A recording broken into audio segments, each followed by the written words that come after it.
gonna cast the Qualifier, but I want to be live at least for a little while, so we'll just sit, we'll just chill, we'll enjoy some games. It's just gonna be a very chill stream, though. We're not gonna do much shouting and stuff. What's up, Durango Duke for the 9-month resub? Appreciate you. Thank you very much indeed, yo. Thank you, thank you, thank you.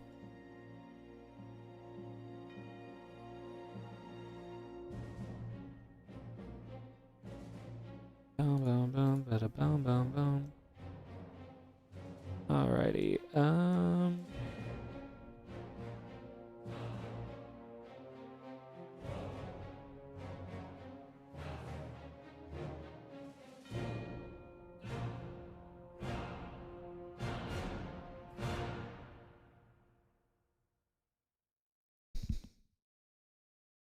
yeah, so we're just waiting for Nightmare to run AFK.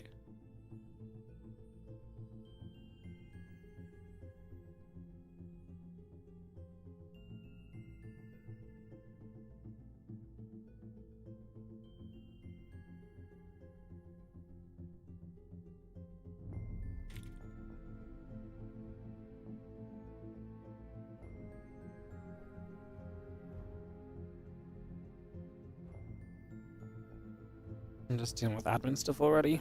People AFK. Yay.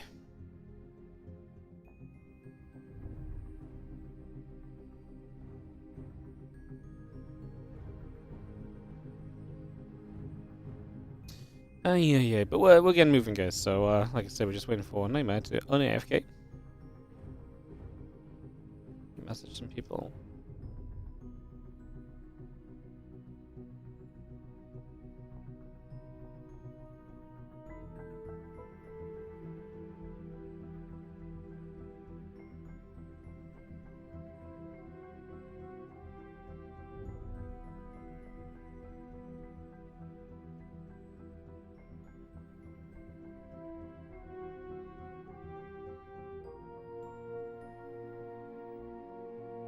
Now let me message Nightmare as well.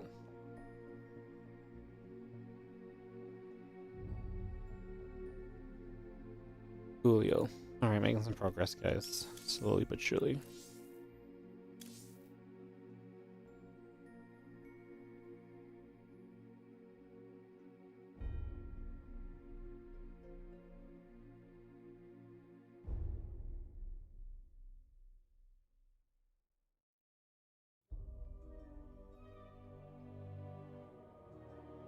Alright, Nightmare's on his way.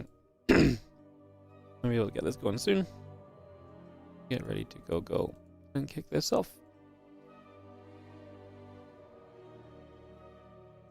Only 410 more streams to go, the 90 stream watch streak. Hell yeah.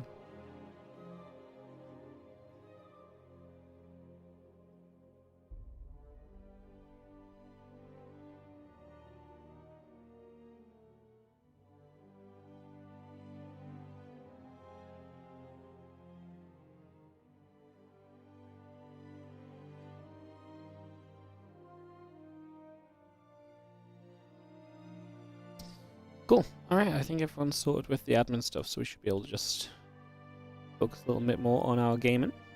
Fingers crossed. We'll get ready to zoom soon. Again, we're going to be pretty chill today, guys, in case you didn't hear initially. My voice is a little bit... my throat's just a little bit dead. I feel pretty fine, just... throat's a bit scratchy, so just going to try to look after it. Going to be pretty chill today. We'll see what goes down.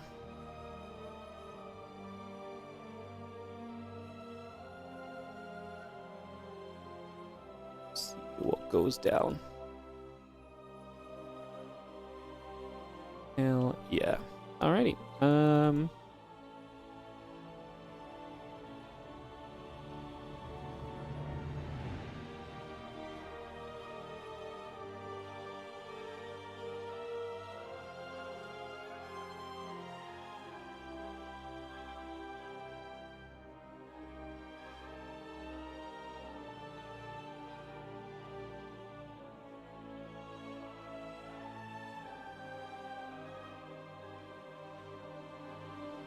Sweet.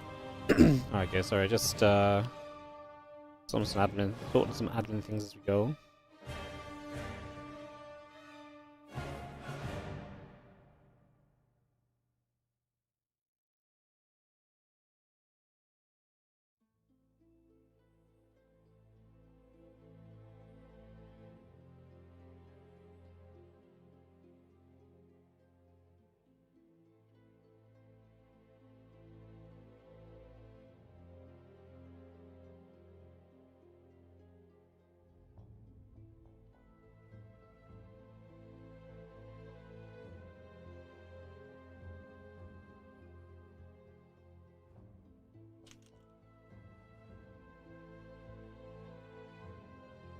Alright guys, we are going to be in game soon because, like I say, Rex and Nightmare are now vetoing, so there's our invite. I'm going to kick this off. Perfect. Time for a nice warm tea. I've already had tea this morning.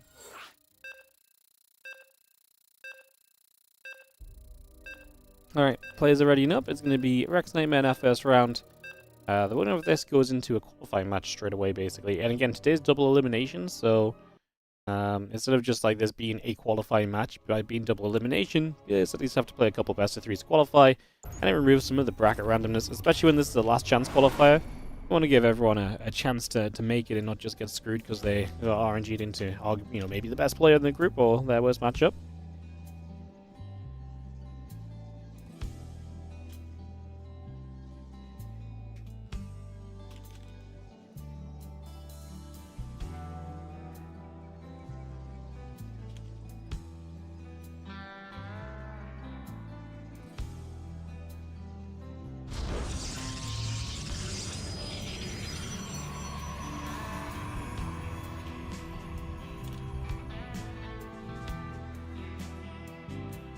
Alright, so we got ourselves a couple pros chrono boosting in the top right corner of the map to start us off. This is going to be Nightmare. And in the bottom left, it is going to be our blue Zerg. It is going to be Rex. As we embark onto our opening game of this BO3 series to start us off today. Get this rolling, see what's going to come of us of this, see what is going to happen. See what is in store as we, like I say, kick off and get rolling. We got health bars on. Yeah, we do. Okay, cool. Just making sure we're all set. Okay, sorry, my brain is a little bit tired as well. I'm not gonna lie. So bad throat, bad everything else. One of the tiebreaker matches with Mute and Percival. Later today, I will cast the replays.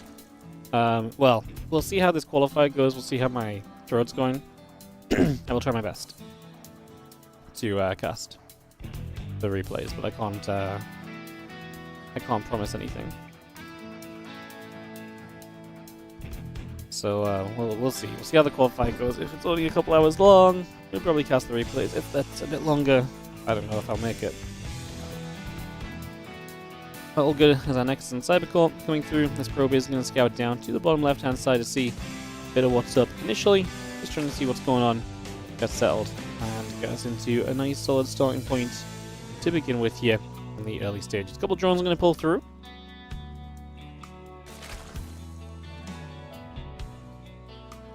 Zerg speed coming up, a couple queens coming through, drones on the way, Twilight Council building in the main base. So Nightmare is going to opt for a non-Stargate based opening here. It's kind of a cool match. Nightmare has always been still pretty good lately, and then you've got you got Nightmare who's been pretty good lately, then you've got Rex who's definitely been on the up again, and I feel like it's actually been very good lately too. I feel like Nightmare's been a little bit inconsistent enough that Rex could have a shot in this, to be honest, so I think this is actually kind of a fun little matchup to kind of get through this first round. Winner of this very likely, not guaranteed, obviously other things can happen, but the winner very likely has Zoun in round 2, so that's going to become a pretty difficult matchup as well. But like I say, there's a lower bracket as well, so that double elimination can come into factor there. Definitely thinking that whoever's on this top side will have a tough qualifying match. Like I say, if it's against Zoun, I think Zoun will have a tough qualifying match against either of these guys as well. I don't think it's going to be easy. I actually think we've got a pretty nice spread of players in this last chance qualifier. Obviously, a lot of guys already qualified, so it is nice that we've got a few, you know, a bit of what I would say contest, you know, in the sense of, yeah, a little bit of contest in the sense of, okay, today's not a day for my brain talking properly, I'm not going to lie, Jesus. We've got a little bit of contest in terms of the players that are playing today are fairly similarly skilled. I actually kind of like the layout of the bracket, so I think that's going to be fun. But what will be more fun is if I actually just screw my head on right and actually say something that makes sense for more than 2 words in a row. It's one of those days. Isn't this the only cheese Protoss guy? What, Nightmare? Nightmare's not a cheat. Nightmare plays a lot of very solid games. He was maybe most well known for the DT Blink rush in GSL against Gumiho, but more recently, he's much more standard of a player than just a cheesy guy. He's definitely not like a Nice or like a Haas was. Not that Nice is really like that either nowadays. I need some text-to-voice software. Yeah. Apparently I went too hard on the Pokemon this weekend, guys. I think it's probably as well just a little bit of a lack of sleep and travel, and you know how it goes. Couple things combining to make you a bit sick. Never fun. Alas, such is the way of it sometimes. Nexus Forge, Blink all coming through. Just gonna see the Lair, the Overlords, and the drones building up as well, so a lot of this on the way in. A couple of DTs have showed up early from Nightmare, and they are gonna swipe here and there and just try and get a little bit of extra done for the moment, but not really going to succeed. As that Prism comes back over toward the center just for now. So Prism back to the middle of the map, where a few DTs are going to unload, and they're going to look for a new approach in the next couple of moments here to figure out what direction they're going to go in. Still just kind of camp between the bases until the Lair's done, the Overseer is available. These DTs really can sit between the bases and be fairly successful at just sort of being annoying and just kind of getting up and in your face and so on. So you see the Nexus coming down over here, the Adepts and the Stalkers gathering. Nexus gets, well, would have been thrown down, but apparently the Stalkers are blocked. For those units, I mean, they're not walled in completely, right? Stalkers are skinny nowadays. They can escape through these gaps. But just looked a bit weird. Man, it's kind of an ugly setup defensively here, because it's going to be so much... it's not ugly defensively, I should say. Actually, it's more so it's ugly in terms of when you think about how the mining's going to look. Like, the mining on this base is going to be miserable, because there's batteries blocking the mineral patches. The pylon, I guess the pylon's not really in the way. The Stalker's leaving. It looks a little less crazy now. I guess it's not so bad. The battery's actually kind of between these patches, so you have to walk a little bit around there. Yeah, it's not as bad as I was maybe initially thinking. I thought it was going to be looking a bit rough, but not quite the case, as we just have Roach Speed plus some missiles coming up. Prism heading up to the top side of the map to try and maybe poke around to see what is possibly going on here. See what we're maybe able to get up to for a couple moments as well. Again, those couple of TPs just going to gather up, hang around for a couple seconds, and again, see what we can maybe do over the next few moments. Plus one missiles and Roach Speed coming up, Roaches and Ravages all on the way in. Just going to see the Stalker's going to pull back, trade with a little bit of this Roach Ravager already as well, so again, just find a little bit more damage here. We get a few drones killed as the TT's going to show up on the natural, and Rex is going to be in trouble over there as he's got an okay amount of units to play defense here. I'm not sure if it's going to be great overall, though. I'm not sure if it's going to be enough to kind of keep you super safe in the grand scheme of things right now with how this is going. Because the Roaches do not trade great against the Blink Stalkers, and especially having to deal with the DTs at the same time makes it a little bit tougher as well. So it's going through. A couple of wings will end up being shot down. Just going to see the Roaches. The Ravagers pulling back. A few more Stalkers end up being warped in as well. I kind of feel like Nightmare might just have enough to be kind of punching through in this game one at the moment. It's looking pretty good for him as the Stalkers continue to fire up a little bit of a storm and just getting so much damage dealt. Queen, Roaches, and the rest continue to come by. Ravager still getting picked away at. A few more Corrosive Vials coming down once more here, just currently.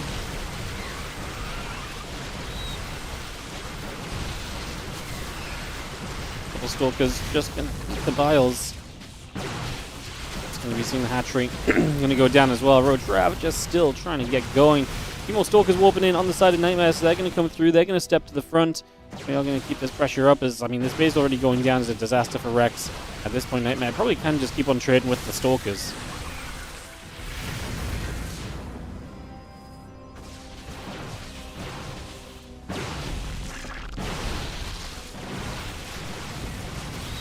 Stalkers. I'm going to keep on after the Roaches. I mean, the Roaches have no choice here, right? You've lost your base.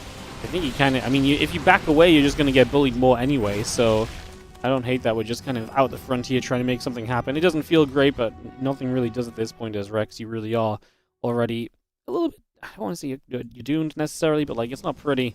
It's definitely not where you want things to be at the moment, so... not ideal. As you just have... Couple Corrosive Vials dropping on down. The Stalker's still gathering up. The charge and the armor upgrade. The extra gates coming through as well. So keep bringing that into play as well, just for the moment. These few Stalkers going to get a few more shots off. Corrosive Vial for the Observer. It moves out of the way. There's a couple units harassing on the other side of the map, but nothing really too crazy just yet, so I don't think there's anything else we really need to add on to in this current discussion. As the Ling Roach Ravager coming through again, the Stalkers will just regather a little bit of the Ling Roach getting jumped on. I mean, melee upgrade starts from Rex. Can't really hate that, but man, charges coming up, armor upgrade coming up. This army just gets better and better from Nightmare, and I just do not see this being resolved at any point in the near future, realistically. I think this one is unfortunately very much so looking doomed. As the Roach Ravager steps forward again, Stalker's still being chased. A couple more Zealots will warp in as well, just going to bring those straight in. Ling's melee upgrade, the Queen coming by, the Nexus halfway done. Zealot Stalker steps into the front, the Ling Roach getting jumped on, the Queen's being punched.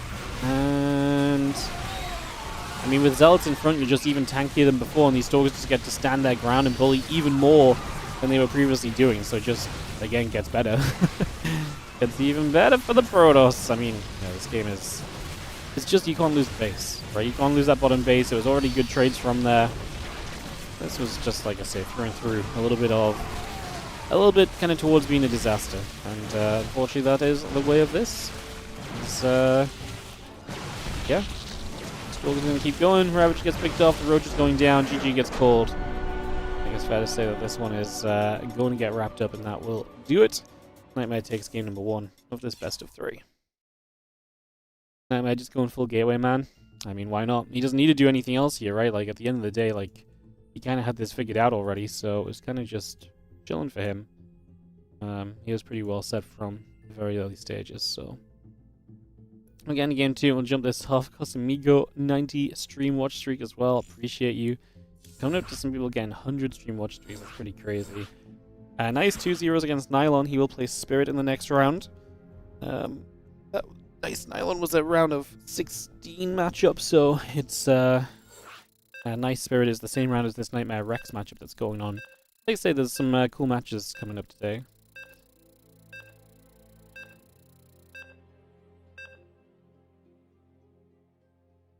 Bless me. Oh. Alright, as we jump in, let's get into the bottom right side. Our Red Protoss player, who is going to be up one game, it is going to be Nightmare. And in the top left, our blue Zergy is going to be Rex.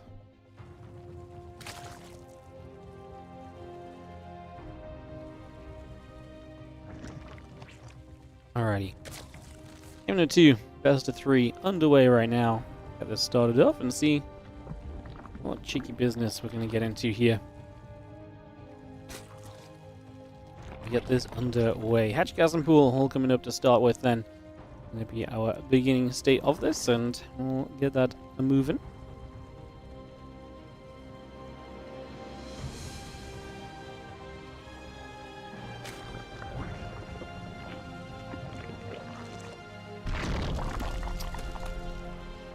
See, Rex is... Nightmare is bringing the probe across the map to get some pressure on early, just get some scouting done. Get a little bit of a look to see what's happening. And as the pool comes up, gate and the assimilator coming up, the probe into the main base going to go after a couple of those drones.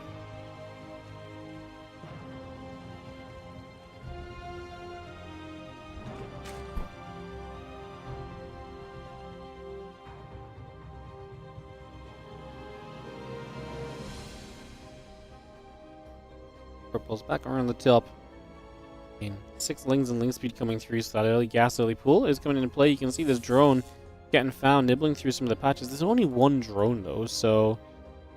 I wonder if the idea is maybe more so... Okay, we're going to proxy hatch now. I was going to say, I wonder if you want to maybe make him overreact to this over here.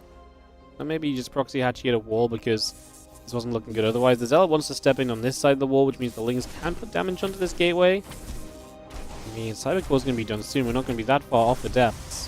So I think that's going to make this kind of difficult as the Lings with the probe. It's going to be a freebie. What do you do? Just a few Lings on each gateway? Oh, there's going to be a Stalk even being made, not even an Adept. It's going to be out in so much time. These Lings are not going to kill a gateway.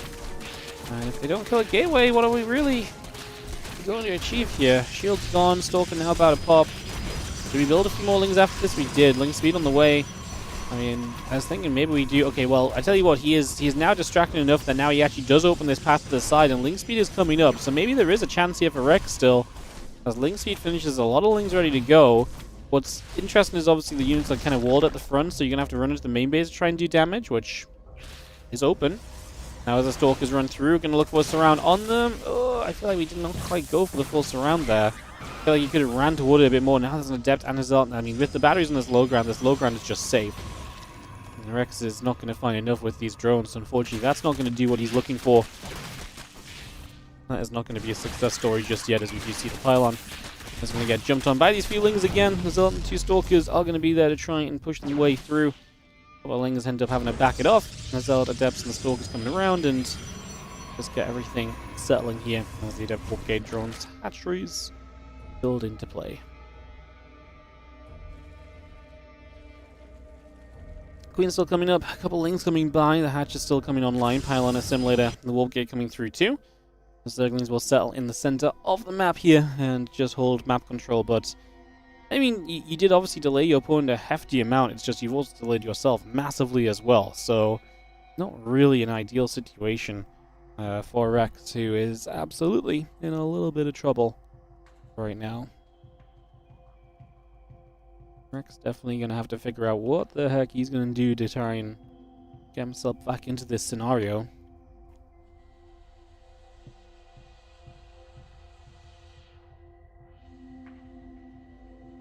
I don't really know what it is, because you see obviously the Protoss Nexus is late, but Going Hatchery is under drone for a significant amount of time as well. It is gonna be genuinely very difficult just to, like I say, step back into this game at all. Kind of full stop right now.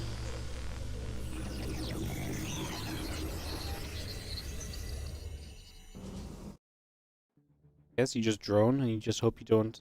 I mean, there's a very late tech on the side of Nightmare. Like Robo Facility comes up, that might just be enough. He builds Observer. I was gonna say, okay, he actually goes Robo Bay now. I was gonna say maybe just a Prism and just pressuring across the map with some warp pins would be really nice, because actually, there's not really a lot going on for you here as Rex, right? Like Rex does not have a lot going for himself right now, so maybe that could have been something.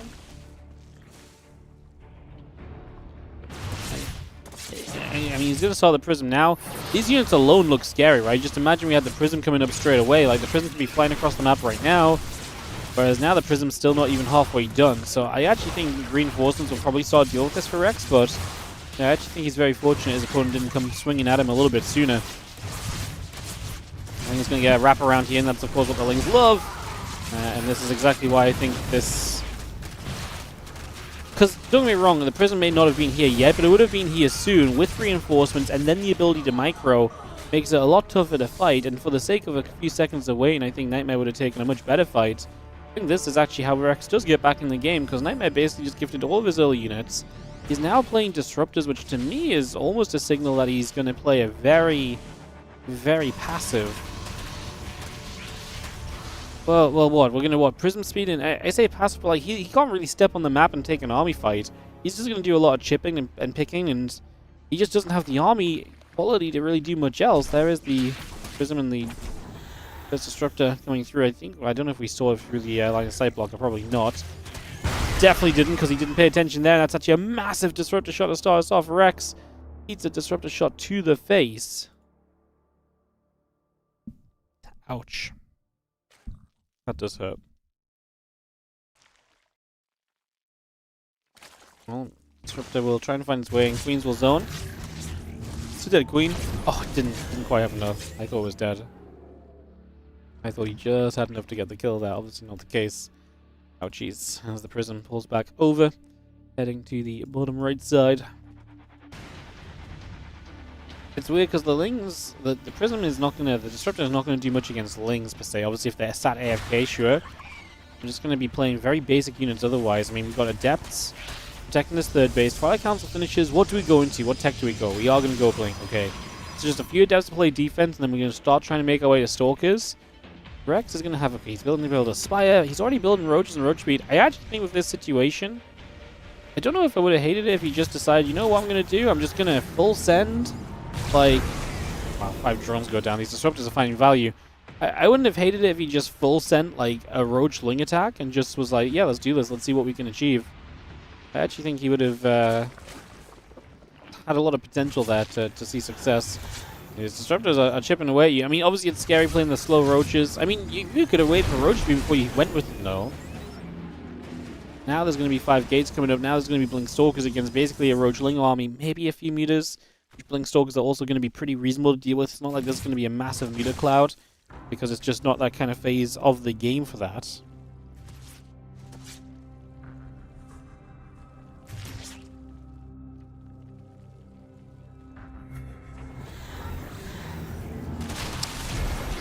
See, that's the part that is scary, but at the same time, that was scary as well for Nightmare. Disruptor shot didn't do much. You gotta be able to split here as Rex. I mean, Roaches can tank a disruptor shot or so.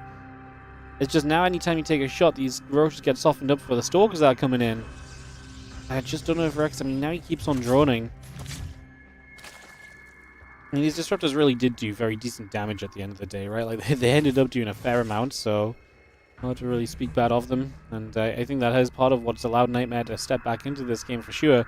Otherwise, this could have been a much trickier scenario. The Prism comes back over, moving through for a moment or two. Country coming down. Disruptor set up again. Bang bang. A couple of roaches, a little bit of bang bang. Not too much. Trying to take the 4th base here as Rexy tries to expand forwards. Keep moving through in this game. Stalkers and the Adepts are going to take their chance to step forward as well here.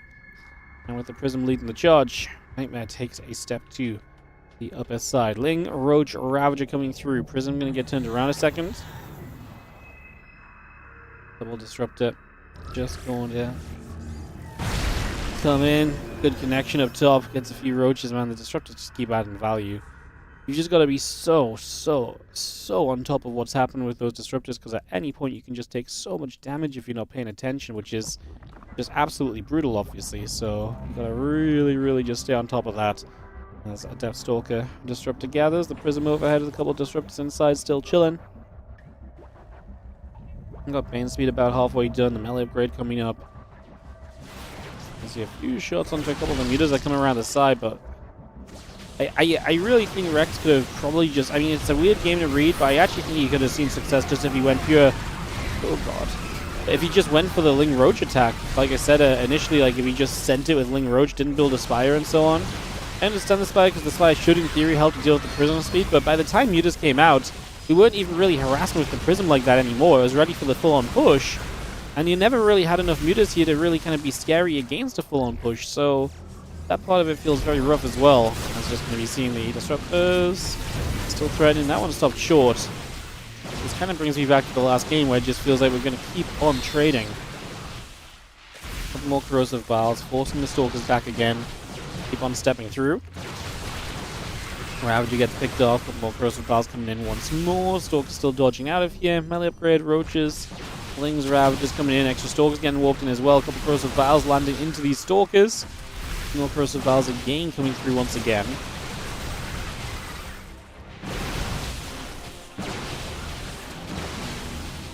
Disruptor shot landing. Evo Chamber very close to going down. Ravager going to take another shot. Evo Chamber can it finish +1 melee? I'm not sure how important that is.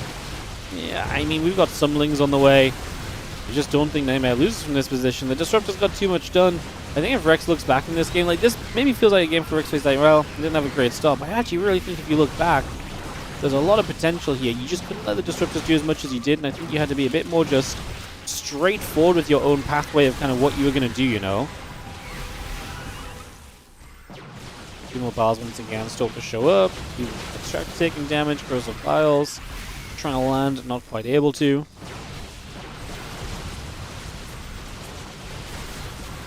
Stalker's still shooting at the Roach Ravager. A few more Vials coming in again. Stalker's still trying to step up. Ling Roach Ravager coming forward.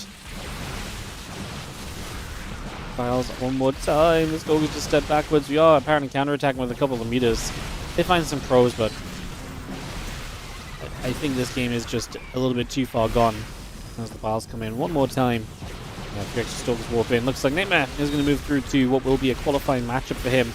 And Rex will have to fight his way through the lower bracket if he wants a chance to qualify into the Winter Championship. Stalkers blink up. These Ravagers in trouble. that is probably going to do it. As a few more crows and files drop in, the drone's going to pull from the other side. The Ravage will keep dropping, the drones keep pulling. Until the Bane's finish up, more Stalkers warping in yet again. This one is, at this point, almost definitely done.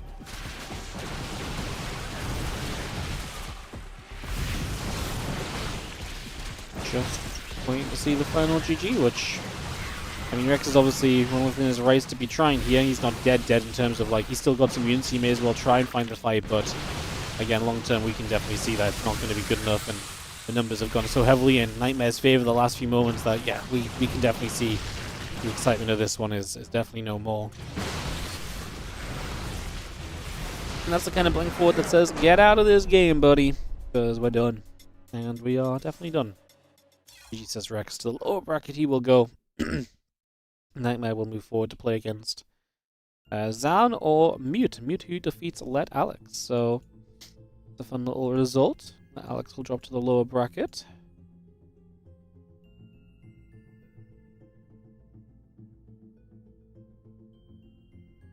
So Let Alex goes to the lower bracket. Cristiano is still waiting for Milky and Perceived to finish. Spirit playing nice. I guess we're just going to sit and wait to see what the heck starts next, honestly. It might be PvP we end up going to. On the top side upper bracket qualifying match. We might go to some PvP.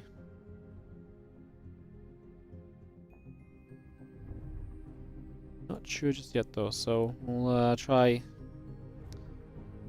figure that out. When do we have the Winter Championship? Tomorrow. Tomorrow is Group A. Tomorrow is Group A.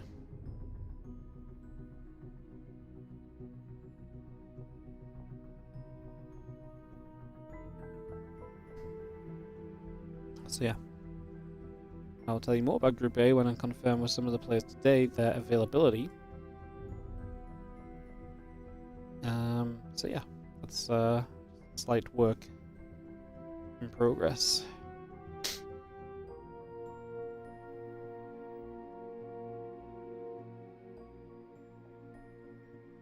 I guess we go to the NA server to wait, because we don't know what's coming up next, to be fair.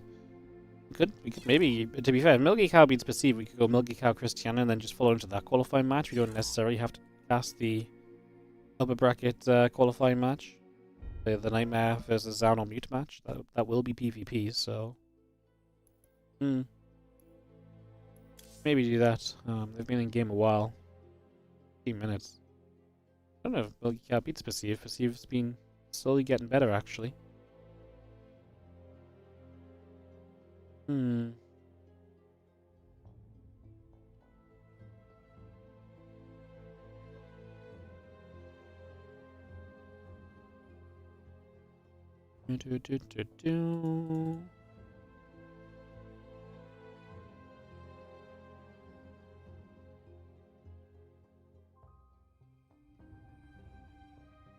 Oh, how you guys all doing? Hopefully all feeling good as we get ready for more games. We're just gonna go to a quick break, maybe. I could put you guys on the Winter Championship video that we have because oh well, Milky Cow just came out of game. Let's see what this result is. They've been playing for like half an hour, so that was at least game 2.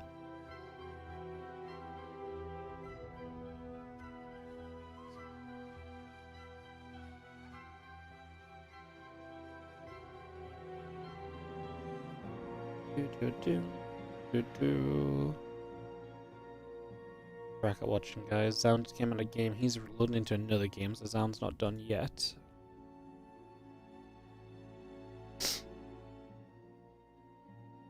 I don't think we'll jump into that though. I think we'll wait for the bottom side or so for the moment. Cow's not really hosting, so give it a moment or two. See what happens here.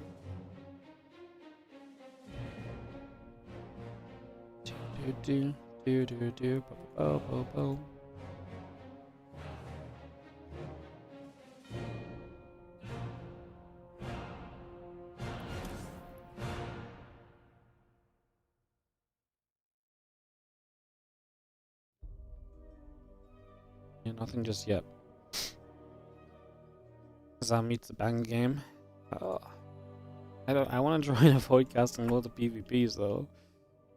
It's very likely going to be kind of PvP heavy, so maybe if we could avoid a PvP now, that'd be nice. Is my only reasoning.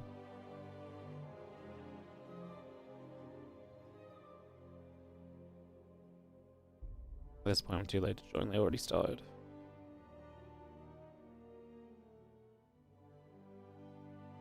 Did I see the final of Monday Night Weekly?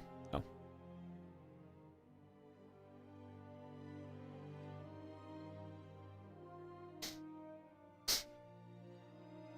No, I did not.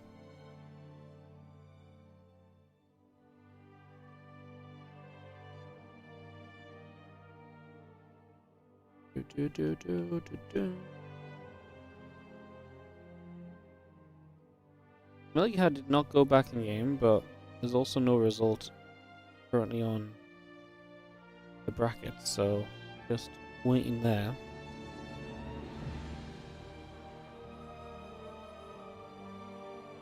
Try to figure that out a little bit.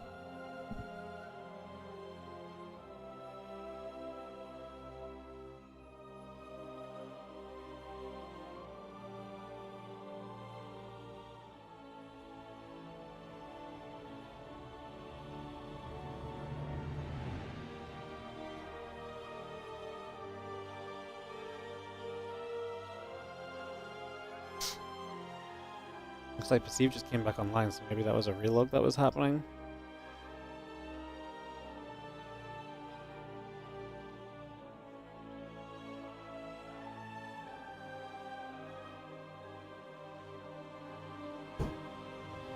I mean, if they go back in game, you just join them.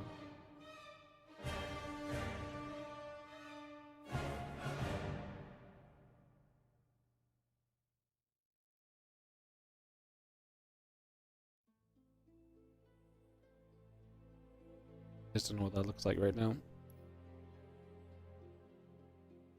Alright, they're hosting. I join.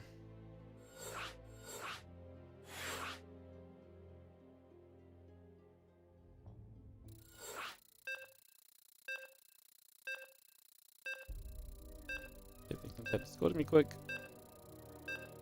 1-1. Cool. Alright, game 3 between Perceive and Milky Cow. Let's do it. I see Perceive in so many of our games and so many of our tournaments, we barely ever cast him, so let's do it.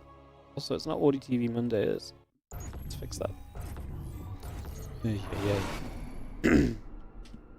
Logo's up going about as fast as my brain is. Alright, top left hand corner, we're going to have ourselves the green Protoss. This is going to be Perceive.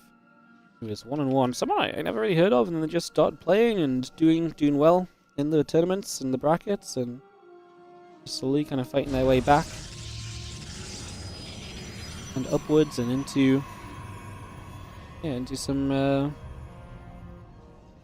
kind of just better and better StarCraft 2 lately. They've been playing some cool games, they've been fun to watch. It's Perceive taking on Milky Cow, Red Terran in the bottom right corner of the map, who you know a little bit more about, we watch a little bit more frequently. Not all the time, but yeah, we'll see what the PvP brings. Excited to see what is going to happen here. There's the Rex and the Gateway coming through.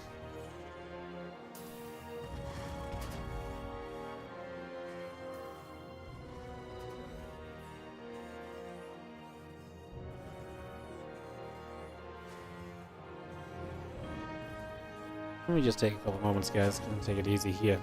And see where we go to. Rex and the gas coming up, the Gateway and the Probe coming about.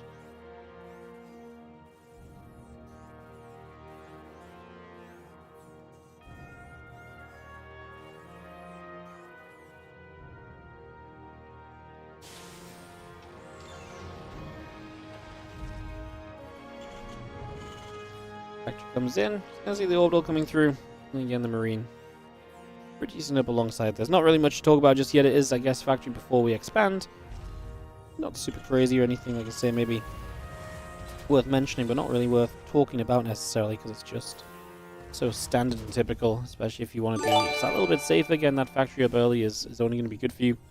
Yo, what's up, Squirrelage? Thank you so much for the 44-month resub on the Prime. Thank you for priming us up. It's so funny. Yesterday I was hyping us up how I was like, well, we're still close to 700 subs, guys. Apparently we had a lot of gifts this time 1 month ago because overnight we went -80. Yeah, I was being very naive. I thought we were not going to have much drop off, but yeah, now it really is the road back to 700 again. So onwards and upwards. Thank you for the Prime. Appreciate it. As we get going.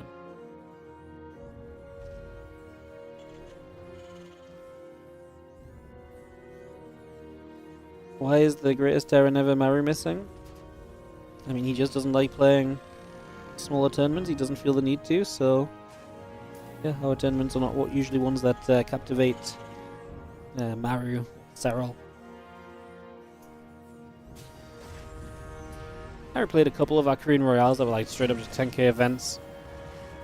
Yeah, I think sometimes it's also just the process of kind of getting involved, although, like I say, I mean, this last chance qualifier, in theory, right, is the perfect opportunity for someone who doesn't want to partake in all of the smaller stuff. Someone like, say, Maru, who doesn't want to partake in all the smaller stuff. A qualifier like this, the last chance qualifier, is a perfect chance to be like, hey, I want to play. You come in, you play like 2 best of 3s, you qualified. Like, it really is not a big commitment. So that this kind of event right now, today, this qualifier is very much so designed with like a, say, Serral or Maru wanted to play. There's no invites in this tournament, but like, say they wanted to play, you could just sign up to one qualifier, play 2 best of 3s, and bam, they are then in the tournament, you know. So there's a little bit of like I say, they don't usually play the smaller events, which I understand, but then if they ever did want to play a bigger event, there are ways for them to kind of make it in here if they want to, just they don't usually want to. So yeah. Well, I presume they don't want to, hence why they do not, because I mean, the tournaments are open, anyone can participate, you know, so it's really just their choices. How many pros died? 3. 3 pros for 2 Reapers and 2 Hellions. Start us off. Big question. For some reason in my brain, I didn't even really register the fact that we were watching pros die. I'm like staring at chat while while I answer this question. It does not require me to stare at chat. My apologies, guys. Like I say, my brain so is operating a little slow today, I'm not gonna lie. So the voice is not exactly helping matters either, to be honest, so sometimes it be like that though. Just gotta battle through. As we are gonna see, Milky Cow showing up with some marine tanks. So what's fun about this position from the very get-go is you can already see he's just in position to knock down a Twilight Council. Now charge is done, which is going to make this difficult for Milky Cow. He has to try and fight the Zealots here. Charge against this tank push is very good, and can we save this siege tank? We cannot. So only 3 Marines and Medevac get away. Not great for Milky Cow. It's a lot of units that go down super early. And definitely doesn't really find the value from that he would have been looking for. It felt scary because, you know, you lose the... No, I know that he was really in danger of losing the Twilight before, like, the upgrade was done or anything. Charge was well finished, but even just losing the Twilight and having to rebuild it's annoying, and then there's so much kind of continuation from there. But because it was Charge, the Charge is so good at cleaning up those Marine tank kind of pushes. Now you see a few Marines coming back in at least and being annoying because there's not any kind of... well, there's no blink, so the Medevac is more safe to kind of stick around and do a bit of work here and there than usual.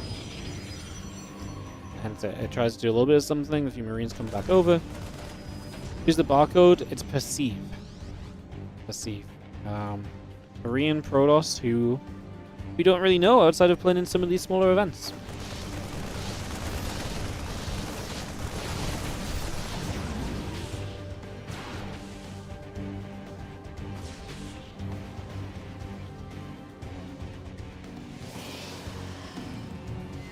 I don't even really have much to say about Perceive either, apart from I've watched him in some of these events, and I've kind of noticed that he's been kind of slowly improving and kind of taking some maps at times where it's like, okay, well that's, you know, that's a little bit of an upset and so on. So been starting to see a few of those here and there, but definitely not a player that we cast a lot, because while he takes a map here or there, it's usually early rounds. There's usually other players we want to kind of watch and cover. So it's usually the kind of guy I see results from on the scoreboard or the bracket more than anything else. So yeah, kind of interesting in that regard.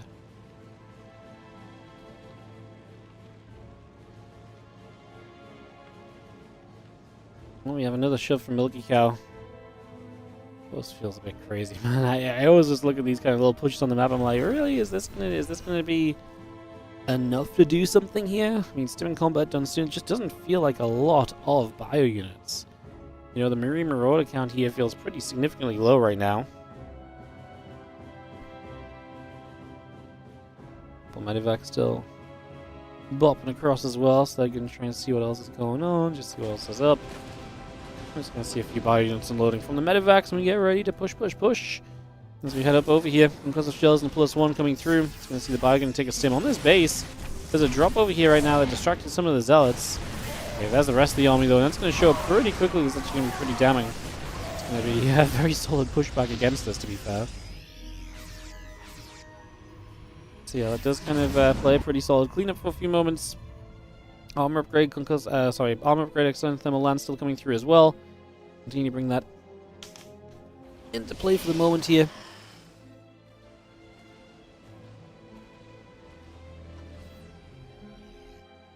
Medivacs here, going to also make their way forward. Stepping in, cannon to do some damage, and there's already zealots nearby. Oh, this multi-prong of Milky Cow is starting to get somewhere, but at the same time, I'm not completely convinced by it. Just because it is kind of, you know, he is dropping into positions where there are units, so these drops are getting cleaned up. He's getting a little bit of damage. Just to see what sort of position we end up in overall. Third CC going to be done shortly. That's out of position. Needs to relocate slightly. Hopefully, he realizes that before we get too far along here.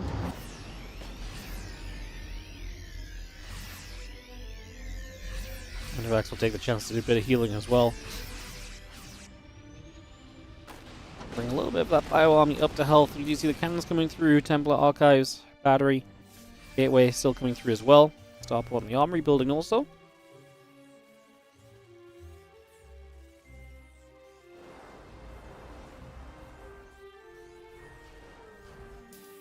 I mostly know perceived from confusing them for Percival in the brackets.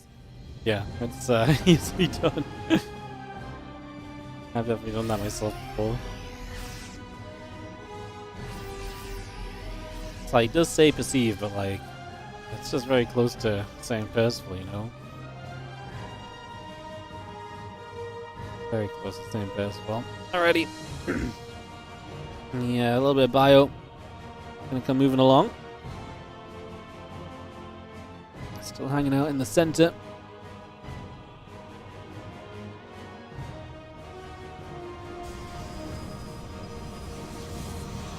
Already seen that. Zealots coming up. Just going to see the bio trying to fight a few zealots coming in. Just going to pull back a little bit as we see the Colossus helping to clean up. Milky Cow on decent supply right now. I tell you what, Perceive's just on low worker count and losing some more workers here as the Wood Mine drop comes in and gets a smattering of probes. 2 Wood Mines will live to hide away here. Doesn't really have enough to play defense. There's only one Colossus in this. It's a +1 to 1/1, favoring the pros. It's so weird. Usually it's the pros that has 1 upgrade and the Terran has double. The Viking count very good to get rid of that Colossus quickly enough. There's another Archon showing up. The Zealots go down. If the Zealots go down, the Archon goes down. Everything else kind of melts here, but getting through the Archon might still be difficult. A couple of the Zealots in the mineral line going after the SCVs. Wooden Mines are back over here and unloading, but it might not matter. Okay. The Zealots are going to get blown up, though. We do not save any of them, though. At least the Wooden Mines this is. So the Wooden Mines do get the killing blow on that, which is nice. Now we see some more Vikings, some more Bayons continue to gather together as well, so bringing a lot of this together here. We do look to make a bit of a push out onto the map, and away we go to try and make that a reality. So, Bio pushing forward. Talon gets picked off, just going to see the Vikings nearby. The one Marine pulls over to the side, just going to take the Watchtower for a couple seconds. Bunch of Zealots on the way, double Robo Facility, Assimilator +2 coming up, the Ghost Marine, Marauder Viking, all producing by as well. This army from Milky Cow still just pushing upwards. Perceived in a little bit of trouble as we just push in. Battery will take a bit more damage. I honestly think Milky Cow can go. I guess he's got Ghosts on the way, so why push when Ghosts are so close to becoming available, and they will obviously only help your situation.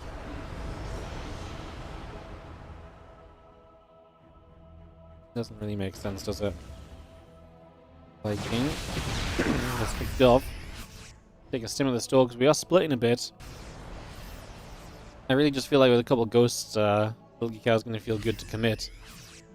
As he looks to bring the ghosts around the left side. He's got a bit of the bio push on the right. I like Perceive's audacity to try and take the gold base. He's got to do something to make up for this situation. Two Colossus coming out. Not going to be denied as well. That's not going to be great. EMP on the pylon might have been a bit excessive. I get it though. It's like if those two Colossus pop right then, that would have been very sad. And in this case, you guarantee you deny them. Gonna live. Gonna try and boost away. Stalkers have to recall because of the drop in the main base. I don't love that it's the Stalkers that recall though. There's a good amount of Marauders. We might need more than just Stalkers. I guess Zelda warping in. We did not kill that pylon. That was the second one anyway. Milky Cow just pulls back.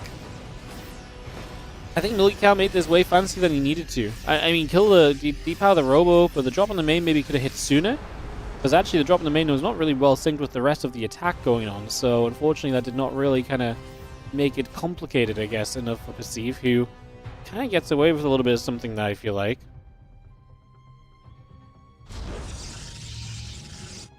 Army relocates back through the center, swinging down to the bottom left corner now. Away we go.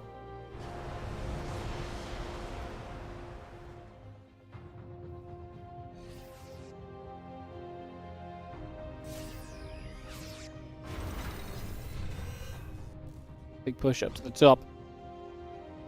Zeldok and Colossus pulling back over. Just going to be seeing the couple Stalkers in the front taking damage. Vikings are there. Milky Cow is terrified of committing. He obviously has still a decent Viking count. A couple Colossus are out here. He needs to make sure these units kind of join this fight, because now you're getting chased away on one side. I feel like he'd rather just try and make something weird happen than actually take the fight, which I kind of get in some ways. Looks like he's on his way to go deny the bottom left, which would put the pros back on 3 bases, but it's completely opening you to just base trading, and you're not really in a good position to base trade because the bottom left base is so out of location.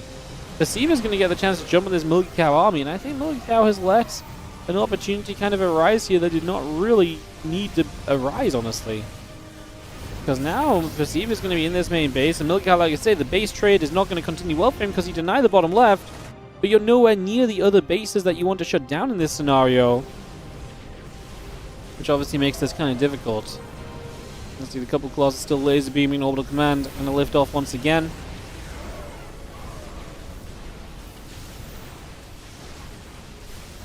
I think we might have overcomplicated this one a little bit as Milky Cow. I genuinely think his army, as he is going to come through, he's going to clean up the army, because we don't get away as Perceive. It's kind of wild, because now you're actually going to be able to drop back down to 3 bases. We have something to repair this orbital, a mule. SCVs are going to run over. 16, 15, 14, 10, 11, 9, 8, 5, 4, 3, 2. 2 HP save on the SCVs.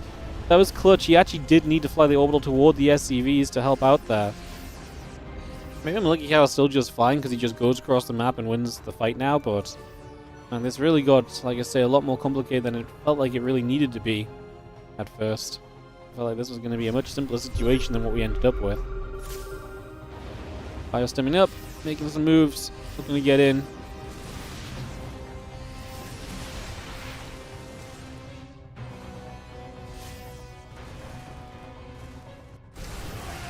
Probes are going to pull. We tried to dive a Colossus, apparently that did not go too well, but I'm going to help on some of the Zealots. Still a 30 army supply lead here for Milky Cow, who looks to deny 4th base once more, 16 minutes deep on Tyto Citadel. With a scan coming down, keeping our eye out on everything that's going on right there.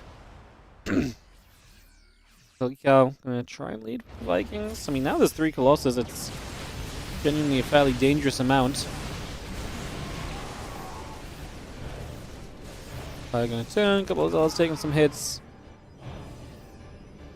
Zealots still building through. Marines and SCVs coming online. Orbital and the Sentry getting built as well. Army from the top coming through.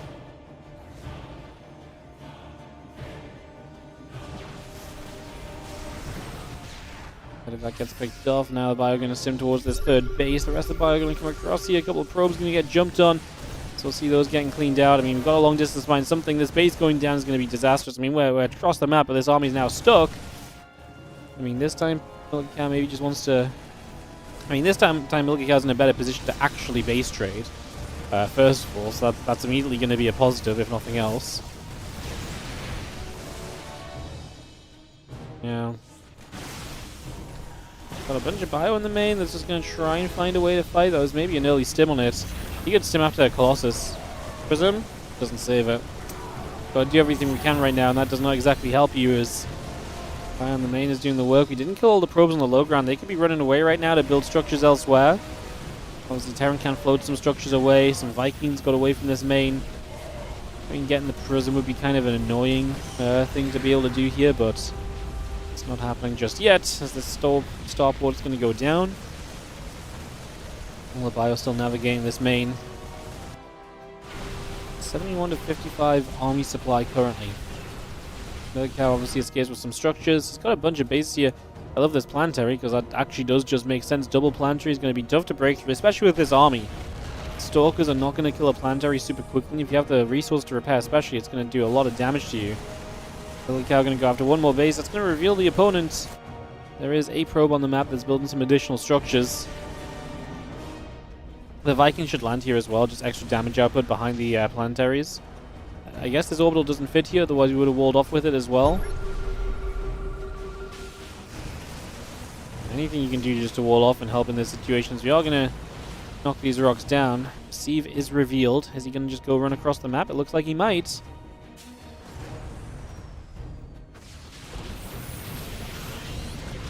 Milky Cow's coming back. He's been very against actually trading with the Protoss army throughout this.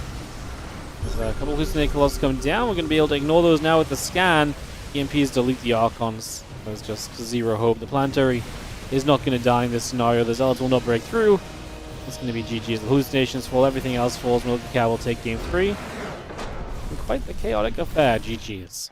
Alright, that means we will follow Milky Cow through to play Cristiano, guys. I'm going to take a quick BRB. I'll leave you with this Winter Championship video. When we come back, we'll go Milky Cow Cristiano and continue from there. I'll see you guys in just a couple of moments, BRB.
Research complete.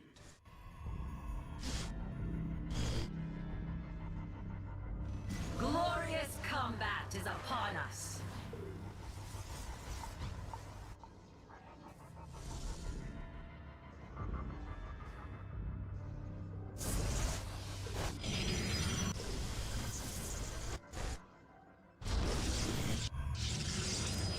Alrighty guys, sorry for that.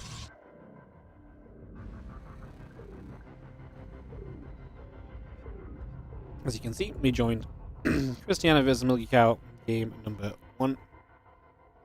And yeah, pretty much saw the Adept harass at the STV and the Marine, and Adept went down. It's going to be Blink versus what is Stimpack Combat Shield 3 Rex, and the factory's quite an aggressive tank push likely on the way.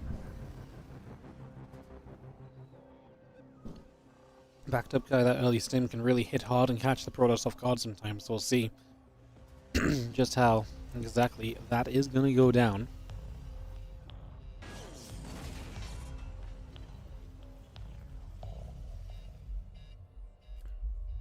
A little bit of the bio, a couple of the siege tanks. We'll step over to the left side.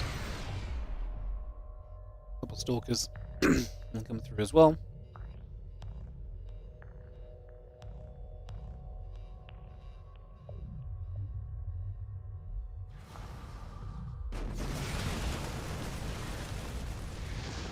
Tank goes down, stalkers come across. Just going to see the observers continue to come over. It's going to be seeing the stalker still moving. Marine Marauder still going over, and just going to be seeing the siege tank is just going to get denied. Bio will continue to chase. Stalkers will continue to come through. Game paused. That's not gonna lag, so we'll take a moment. Game resumed. Get back at this. There's a couple of stalkers recalling away. Bio in the natural is why we recall, because we're going to threaten the Immortal. Double Battery putting some work in there, though. Delivering a pretty solid defense, in all honesty. Now the Stalker's running through to chase down as you'll see another tank going down, a little bit more being done. And jump onto this Immortal again. This Immortal's still taking damage. Gonna fall, but Cristiano overall here defends. He's killed a few SCV's unit also. He's up by 13 workers. His economy great. I mean, realistically, the army supply very good as well. I think Cristiano's kind of okay, especially now these stalkers get chased down the final bio units, and so Milky says GG.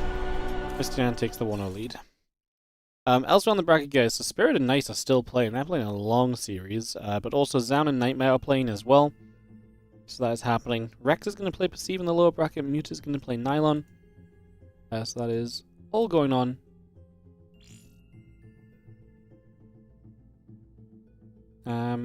Just letting you guys know where the bracket is. Again, double Elim. The match after this one is going to be a qualifying match.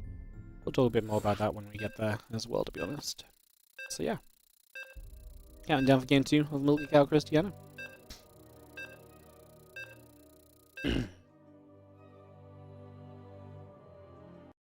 Alright guys, get this ready to rumble. Game 2.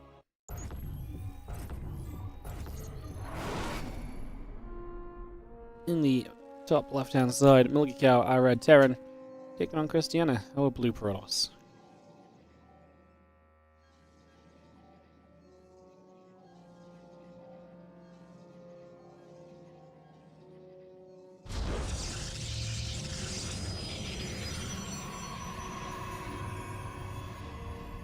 Winter Madness then coming up and getting underway. Seeing where things are going to go for us here. See what is going to go down.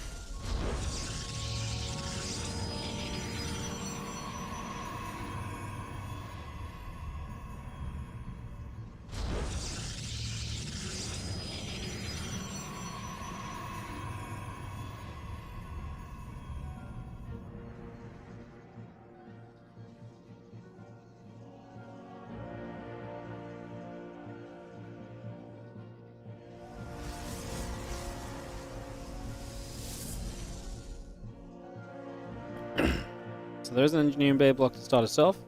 Cristiano just going to run straight past it, go to build the third base instead, so he's not going to worry himself with this initially. However, the SCV came over and Nelly was able to threaten that position, but we do get the expansion down. And so the third base location comes up, engineering bay cancels, realizing you're not going to delay anything anymore. We go from there.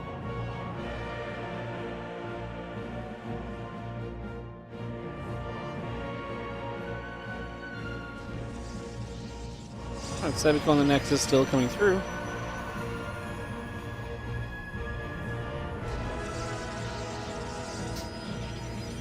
Factoring the reactor coming about. Just gonna see the orbital still building through here as well. The SCV pulling back home in this probe. I'm gonna head back to the bottom right side as well, so just gonna move that back over here.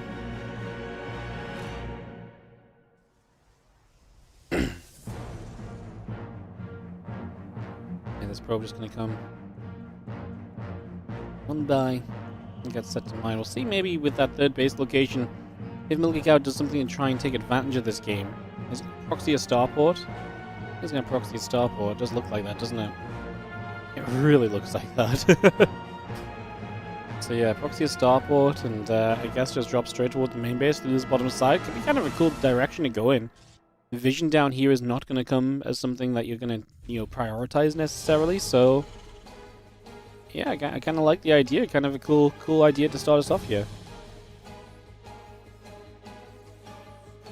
Stargate gonna be done soon. Wolf Gate very much so building in.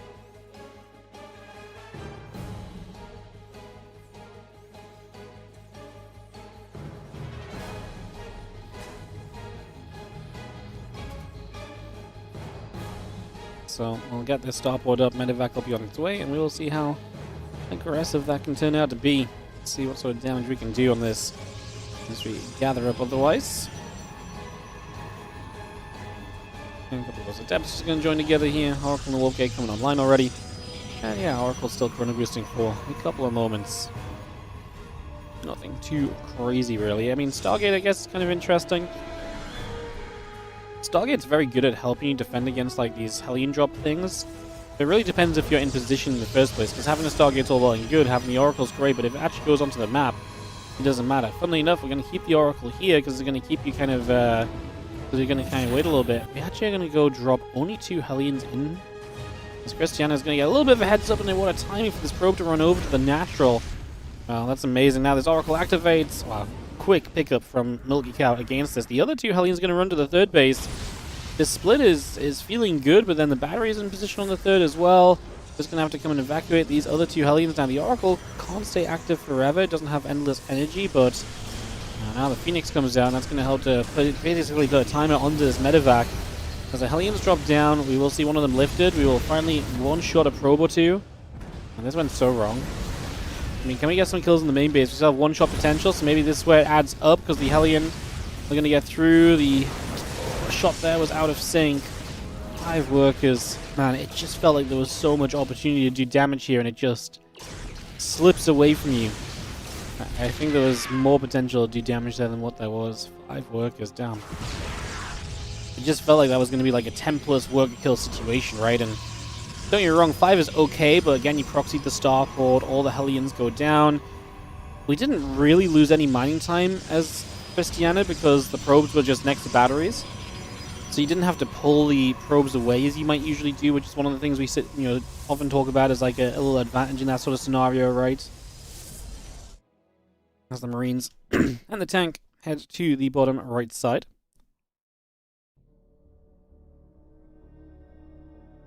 And start to make a play. So away they go. Marine tank going to try and go onto the... I mean, there's a stasis here we have to be super careful of. SEV was leading, now it's not! That's not going to be great. The only benefit right now is that the Stalkers don't have blink, so they can't blink after you or anything. But then these units here, you're going to have to come back and protect, otherwise you're going to lose half this army still. I do think that kind of walking in to try and protect this is probably the right call. I like that though. The Stalkers are positioned well to try and zone. I mean, you're going to get the tank very quickly. We lift the tank. Cyclone is going to get 1 Stalker. Again, it can't blink away just yet, so it just has to try and walk, but it does go down. This is the issue now. Slow Marines without upgrades are going to be chased by Stalkers. We're going to respect the fact we don't have blink though. We lost a few probes during this as well, sorry. So a bit more being done. Liberate showed up, 4 kills. And at least got a little bit of backstabbing done when things were maybe beginning to look a little bit rough in all honesty.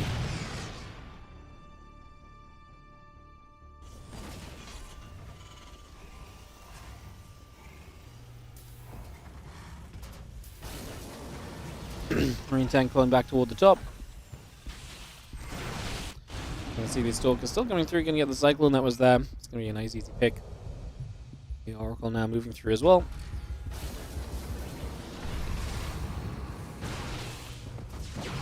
Now these Stalkers have blink. It's going to be so much more frustrating to deal with them because they're going to feel so much braver kind of stepping onto the map and stepping back into position a few times over. The Revelation just comes down onto those Marine Stalkers. Still want to go after the depot for a couple seconds. Just going to see 1 more Marine picked off as well. Tank will settle. The few Stalkers gather. Dio, we're going to try and fight 2. Just going to be seeing the Stalkers still stepping away from this as the combat shield and the +1 attack upgrades continue into play. There is that storm coming up, charge on the way. The Immortal production continuing. We have the gateways also building by just for the moment.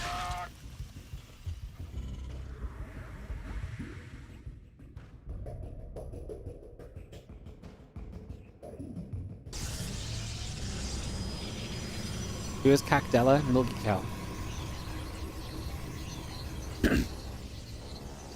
Man has been playing with some wild names on his accounts for kind of a while now, actually.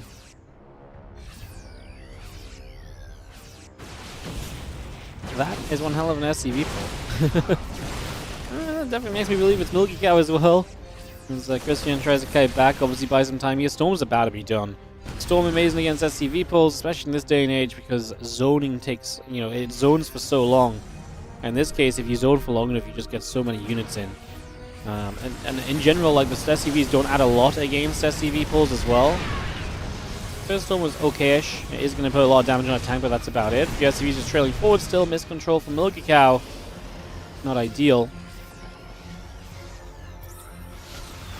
Cyclone actually gets kind of jumping as well. Another kind of warning storm. Maybe not completely necessary.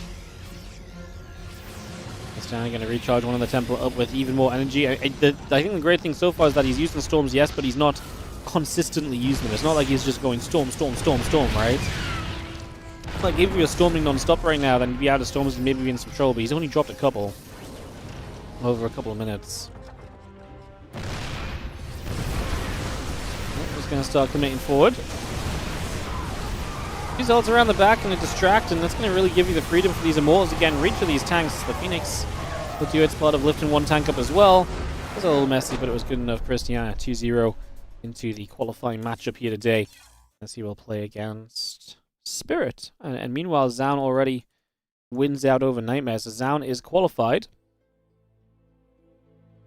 So I'll send him a message quickly, but we will go Spirit versus Cristiano as a TVP qualifying best of 3 coming up in just a few moments' time. So we'll get that ready to go.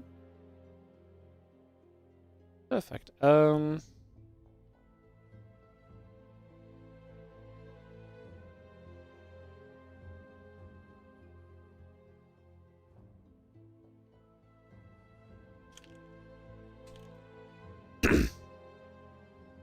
Sends out a message and we'll go Cristiano Spirit, but Cristiano will be RB 5 minutes. Perfect, that's all good. We'll take a couple minutes as well, guys. I'll see you guys in a couple. Enjoy some Winter Championship videos while we wait. Welcome to the WardiTV Winter Championship, our first WardiTV major in the 2026 series. We're super excited to let the event begin, but first let's have a look at how some of the players got to qualify for this year's Winter Championship. Gonna step through. Classic aggressively going for it. Gets a Void Ray so early. Well, maybe not, because these Stalkers dive in again. It's enough Stalkers to two-shot the Void Ray down. Classic! And we see some fire. We're gonna greet these units straight away here. Uh-oh. Stalkers on the other side of the map already. The main story is that there's not gonna be units left here from Fewer here, so MaxPax has to kind of, is forced into the fight. He can't cherry-pick what is a better moment or anything for him. Good Micro on the Prism. Saves the Colossus. That's massive. Bjorn's going to realize he needs to just pick up and get out of here. Storm available on the right-hand side of this. Bjorn sees it, hits the High Templar with the EMP, and he gets the Prism as well. This is not it so far. EMP's coming down. High Templar yet to find a single Storm of value. Forge is going down. Upgrades being denied. Probes are pulling through. His hero looks to stop the 2-0. Probes are coming as Creator's going to walk up this ramp and try and take this fight. The Vikings doing what they can against the Colossus. They're going low, but they're not dying yet, but it will not matter. We can catch these Disruptors. That's massive. We're going to move forward. The Prism low doesn't go down. Will go down in a second, though, as Cure gets a lot of value here. Flanking is massive for him. No Guardian Shield, no Force Fields. The Probes will pull in from the other side to try and make the difference. Can Hero capitalize and kind of push into position during this? Down to the bottom, all the Hydras are up top. We're going to blink on the Hydras. And you can see Shin's supply just plummeted here. These Vikings get rid of the Colossus. The Bio Army might be okay against the Gateway forces. Oh, he's going to have Marines left. Like I said, we're going to have to land the Vikings. Not ideal against a lot of damage here. I mean, specifically just knocking through so many of these workers. Prism is going to get the warping off. What the hell's going to do? The Stalkers need to help because they are going to be a big part of the damage dealing in this. It's going to be enough. Trigger's going to get it done. We have an upset to start off 2026 on the WardiTV Mondays. Stalkers are a little bit behind everything else. The Siege Tank should absolutely target fire that Colossus as Bunny is making his way through this army. Oh, Bunny, he is getting it done. Stalkers are stuck in the back here, so we don't have a way out. And this is a great catch. Hero gets caught, but the Stalker's blinking on top of his Immortals. Those are good force fields. Can he actually finish these Stalkers off before the Prism Micro gets there? He's actually doing pretty well. He's killing off a lot of these Stalkers. He'll pull a few probes in again. Showtime is coming out with a hold right here as he continues to chase forward.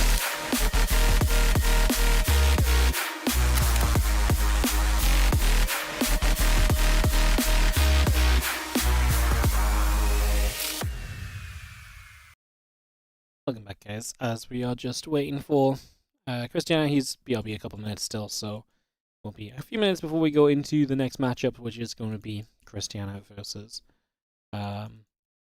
Spirit. And the lower bracket is going to play while we go through this best of 3, so that lower bracket will be playing through. Keep you guys up to date on anything that happens there. And yeah, Low Bracket's gonna play through. It looks as though it's gonna be Milky Cow versus Led Alex, and the winner will play Nightmare to qualify. And then on the very bottom, Rex versus Perceive, Mute versus Nylon. The winner of those guys play, and the winner of that plays against the loser of Cristiano's Spirits. So where things sit for the moment, as Spirit's not online just yet, but I'm sure he'll be here soon. What's up, Ghostface? Thank you so much for the 55-month resub on the Prime. Appreciate you. Welcome back. And thank you for priming us up. Obviously, if you guys enjoy the stream, do consider supporting. I don't have the voice to really sell out today. Oh, I'm almost feeling like we might just do the qualifying match and then even dip for the lower bracket guys, because my voice is just not holding up with actually talking. It may just need a day's rest, to be honest, which is unfortunate, but see how this TVP goes, I guess, and see how we survive through.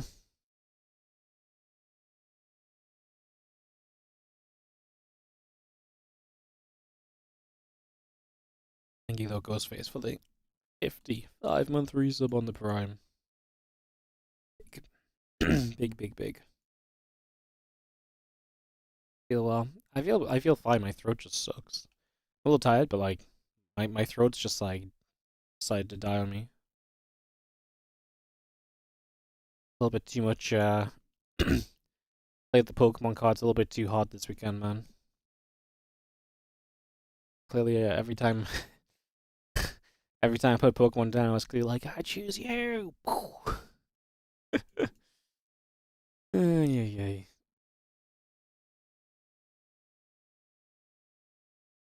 Yeah, exclamation mark Team League, guys. WardiTV Team League is making a return. Already had a couple of teams message me to sign on up. We'll be hunting down some extra signups. I'm not sure how many teams are going to sign up, to be honest, but I'm hoping for like maybe 10. Would be cool. See how many we get in the end.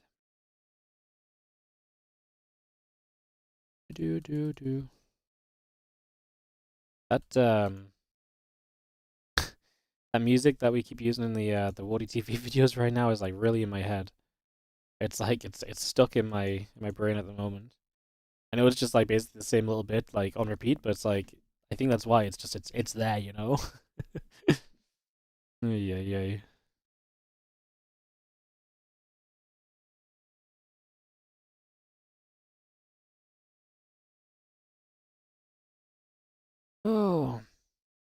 Oh yeah, we've got a stream element sponsor. I've not set that up yet. I'm gonna have to set that up for tomorrow because I'm today was just not the day for that. But yeah, I forgot about that. Nice. Nice.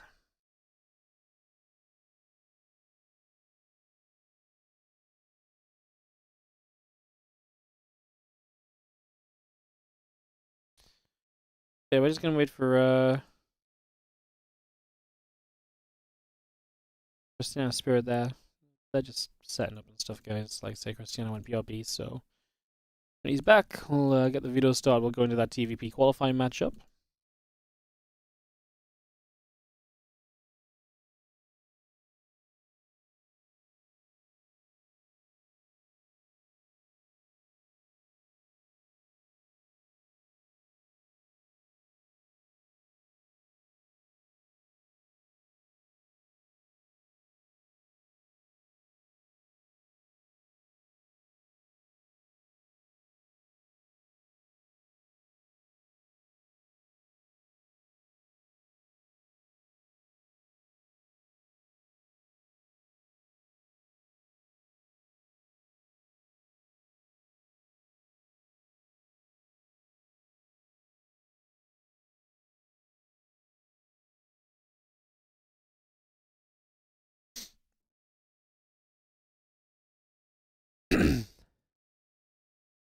Alrighty.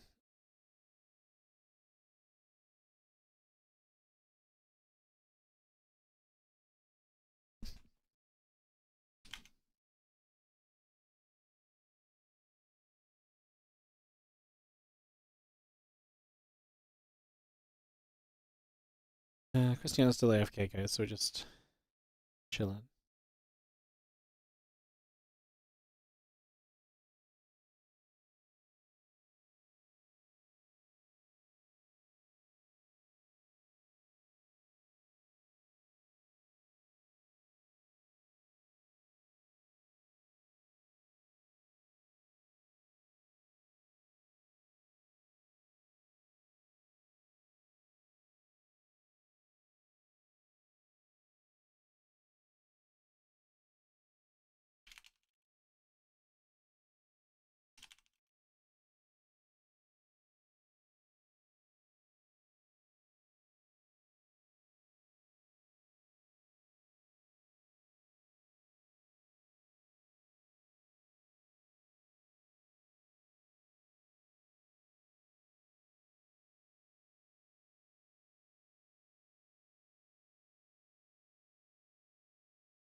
Alright. Sorry guys, I'm just answering a couple of messages while we wait. Like I say, we're missing a couple of players, but we'll get that sorted ASAP and get back on track. Thanks for this, all your streams. No worries, man. Thank you for watching. I appreciate you guys. I'm sorry today is not very high octane energy. It's a good thing we have those hype videos. Without these hype videos, we'd be screwed, basically. Yeah. Yeah. They're bringing all the energy. No one has perfect days. I just have a sore throat. Like, it's just the sort of sore throat as well, where it's like, it's just wearing. I also didn't sleep great, so I'm just tired too. So I think the combination is just like getting one over on me, to be honest. Do I think I may get sick for a while? No, it doesn't feel like that at all. It feels like I've just talked too much over the weekend, and then I've had like yesterday I had to wake up at like 6 a.m. to get a train home, and then I came home on the train. So I basically traveled from 6 till 11, and then got home, worked for 5 hours because it was like a 5-hour stream yesterday. Then I was up a bit late for some reason, and then I only slept like 5 hours last night or something as well. So probably just the fact that I've just traveled a little bit and been talking all weekend in like a big convention hall and stuff. So yeah, just a raw voice. I was very social this weekend. Not only did I go to play Pokemon, which obviously at the very least got to talk to your opponents and stuff, but I also just met up with some friends in London. So I went out with friends on Thursday and Friday, and then I was playing Pokemon like the entire weekend as well. So don't get me wrong, obviously I talk a lot, but usually what's funny is that when you talk when you cast is like I very much so control my voice when I cast. But when you talk and you're like, and there's a reason why a lot of the time when I talk when I cast or when I cast, I just use a very very soft a very soft tone, because if you don't use a soft tone, this can happen, right? If you just cast full strength all the time. But when you're like out and it's busy and there's people around, you're just trying to talk loud so people can hear you, and you know what I mean? Like it's very different. And so if you're just talking louder all of the time and not really thinking about how you're talking, then it's yeah. I think the lack of sleep's just getting on top.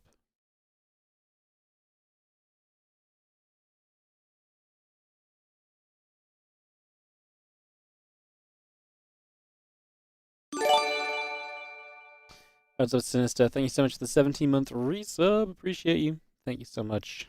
Thank you.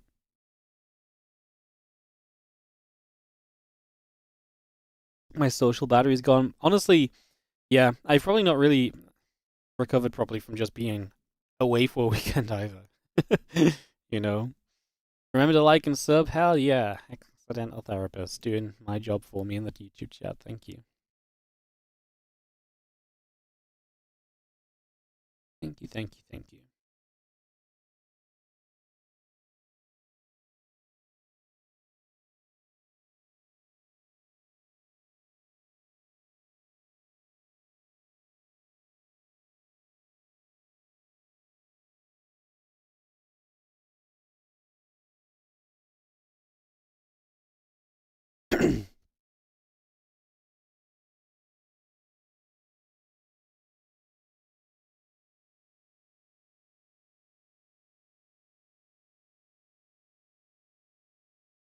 Oh, Cristiano's not AFK anymore, so I'm going to presume videos are underway, and hence probably a minute or two and we should be in game, unless they're viewing slow. Maybe Spirit went AFK when Cristiano came back. It's always possible as well, guys, but progress is being made, I guess, in game, I promise.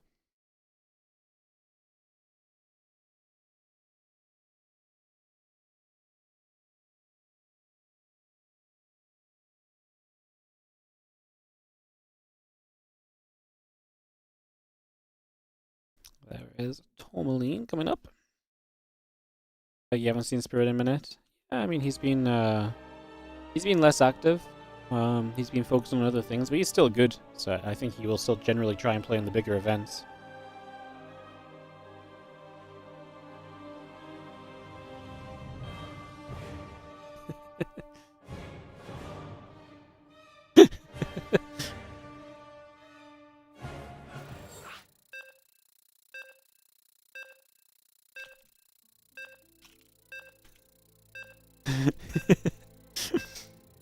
So I'm I'm laughing because I'm talking to Björn. I'm talking to Björn. He's just messaged me out of nowhere, and well, I'll take you guys in game. Hang on, we'll do the intros, and I'll tell you guys what's going on. So, in the bottom left-hand side is going to be our Red Terran player. It is going to be Spirit in this qualifying matchup of the WardiTV Winter Championship last chance qualifiers. Let's see what we get out of this. Yeah, Spirit's in the bottom left, and the other right blue Protoss player is Cristiano. So Björn just messages me out of nowhere with a screenshot of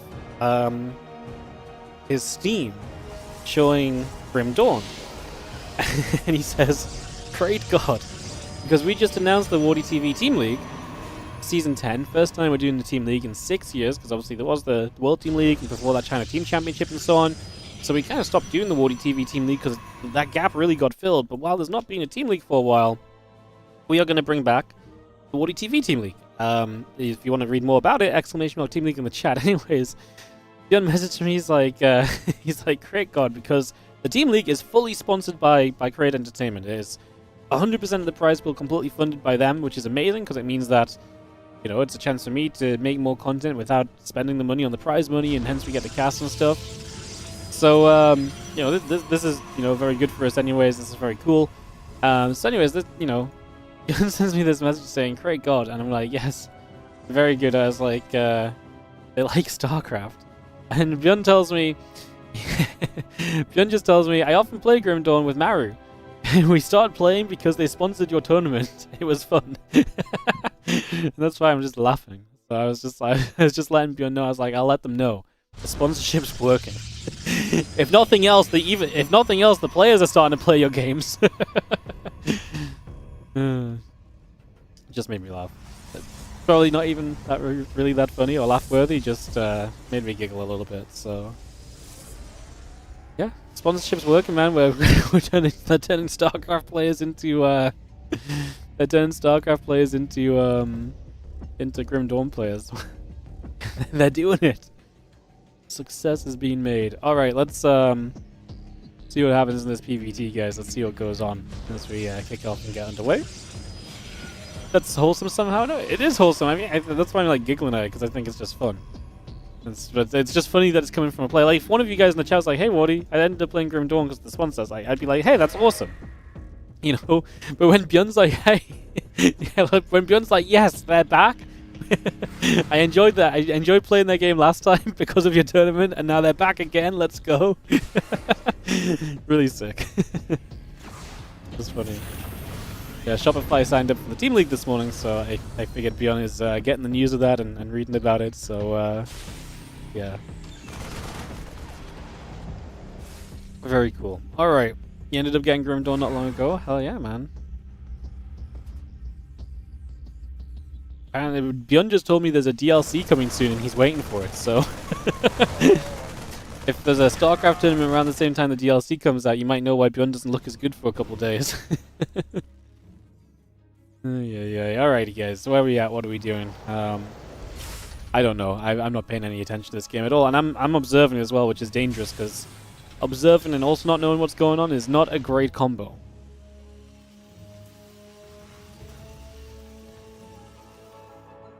Let's just have the couple gates, the Twilight Council coming through. The Wolf Gate is coming up as well. Let me just see a couple gateways coming down, a couple of probes coming through as well. The orbital and the barracks coming online. Cyclone and a couple of Marines on as well there. You get that up as ready. It's going to be seeing the few Marines going to try and play defense. That's that Stargate opening again from Cristiano. Man, Stargate into Oracle specifically into Blink is such a fragile style. I always like using the word fragile when we talk about Stargate into Blink, or Oracle into Blink especially, because it just feels like you're putting so much emphasis on this Oracle and so much emphasis on just not dying while you have basically nothing in the game. This was really good for Cristiano so far. That Stasis World was massive, and the Cyclone does get the Oracle at least. I'm just worried that maybe losing the Oracle makes all of this not good. Like, don't get me wrong, like, there's a ton of damage and everything, but now we're down the Oracle. Are we not just in danger of units walking across the map and actually putting some work onto your base? We might be. I mean, how many Stalkers we had? Yeah, a handful. They don't have Blink yet. I think there is a timing window you can get across here as Spirit and get a little bit of work done. It's going to be a little scary. It's going to be a little tight, but I think it's one of those scenarios you absolutely do try and send for, because at the very least, even a Stalker or two right now would be nice before you back away. You might be able to back away before it becomes too problematic as well. Stalker's come down, looking in the cycle on the SCV again, chased away. Just going to see one SCV already getting blasted, is now burning on the ground as a corpse. I think this is fine for Spirit. He didn't get there in time. He backed away before it became an issue. He's not going to lose anything. He's going to send the Cyclone back forward. It will actually avoid these Stalkers. They did glimpse it, though. They just saw it, so they will turn around, but... okay, there's a battery, so it's not going to be that big of a deal in the end.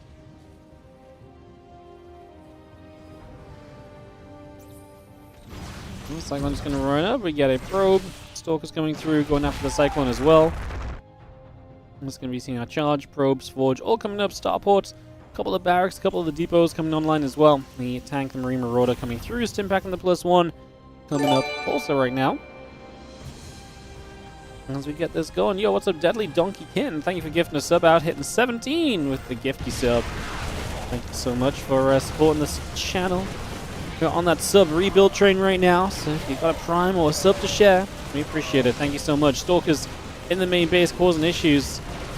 Not far from having Stim, which is going to make life a lot easier here for Spirit, but we're just not there yet. Loses a few SCVs. He's down 12 workers. The Stalker pressure is going to be scary to deal with for a while as well.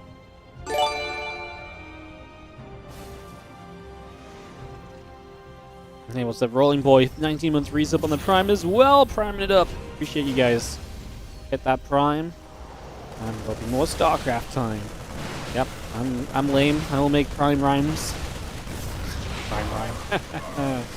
Alright, Stalkers are going to get chased away as we do see the Bio getting over there to push the Stalkers back out for a couple moments. Again, +1 combat shield, both building through. The concussive shells is coming up and online as well, so need to bring that in. The orbital just going to lift off and move over to the sides. Stalker's going to fight a little bit of this Marine Marauder, taking some damage here. Again, Marine Marauder, Medivac all coming through. The Stalker's gathering up. The Phoenix is coming through as well. And ready to push down toward the bottom here. The tank will begin to siege. The orbital command is going to move into position as well.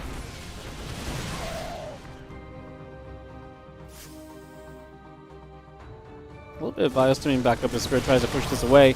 I don't know if Spirit's taking so much damage here that it's going to be tough for him to get on the map, in which case he might just have to play very turtly, which is, something that we already, always praised Spirit for being very good at, and it was definitely kind of Spirit's choice of playstyle when it was available to him. So you'd kind of imagine that that might be the idea right now from Spirit, that we're just going to kind of take an approach where it's like, okay, well, let's see where we can get to, let's see what we can, manage for ourselves, and just kind of play defensively and kind of see if we can kind of put ourselves in some good positions and just hold on into this later stage of the game where we know Terran is good, but it is going to, involve withstanding multiple waves of this Cristiano army more than likely. Templar's in the prism. Taking a long time to storm, but when they do storm, it's beautiful. It's right on top of the bio. I don't even mind the second storm to the right a little sooner because there's nowhere else for that bio to run, so it's kind of an obvious location it was going to end up in. Then maybe grabbed a little extra, but hard to really criticize when it's gone so well for you as Cristiano. Turtling up is not going to be on the cards in this game, guys. This one is falling apart quickly for Spirit. He starts to lose his third base economy. The handful of bio units that step out here are not going to be great, and Cristiano will take the opening game as this map goes completely in his favor through and through, just like that.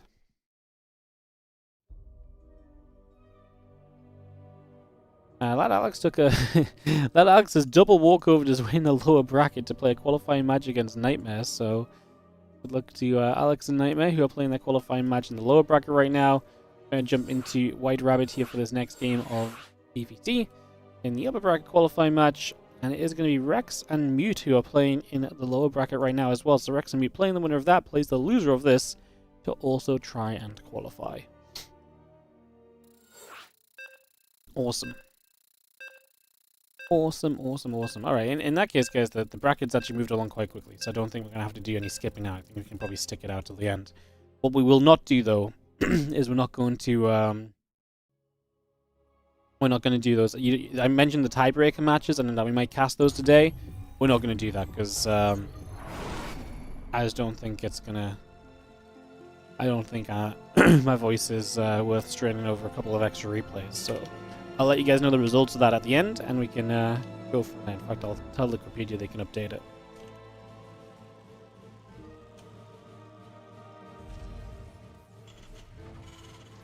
Give me 1 sec, guys. I'll just tabbed out for a second.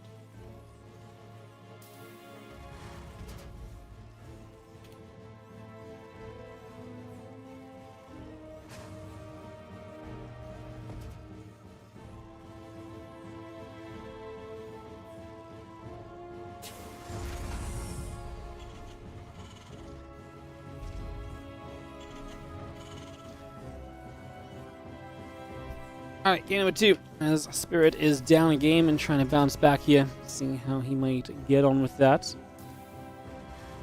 Get this ready to go, go, go.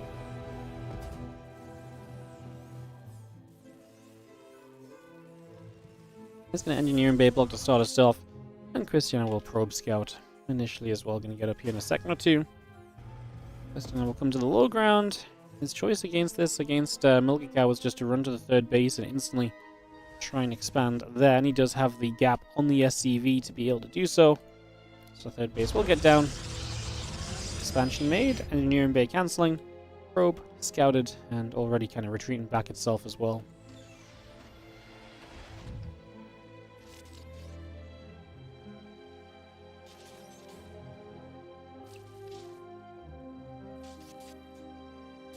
SCV will nibble, probe will take some damage. We are going to see Orbital and the React coming up, commencing the building through, Cybercore and Assimilator coming online. Just going to see the Nexus and the probe still building by as well. Just going to see the probe coming back the other way. It's going to pull back over in this direction. It's just coming back over here.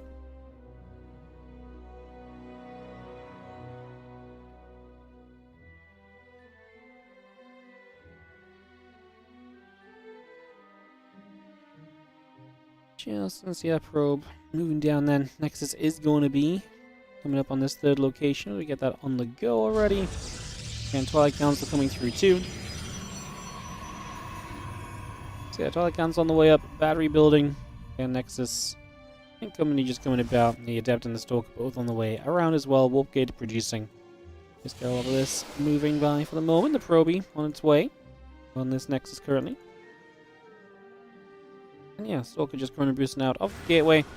The Adept going to begin to take a bit of shade through toward the middle of the map here and see what's going on.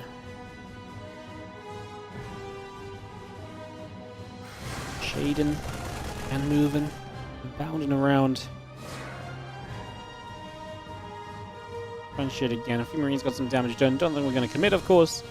Just going to threaten the idea of the shade and pick up a bit of information here and there as well, but nothing too crazy just yet.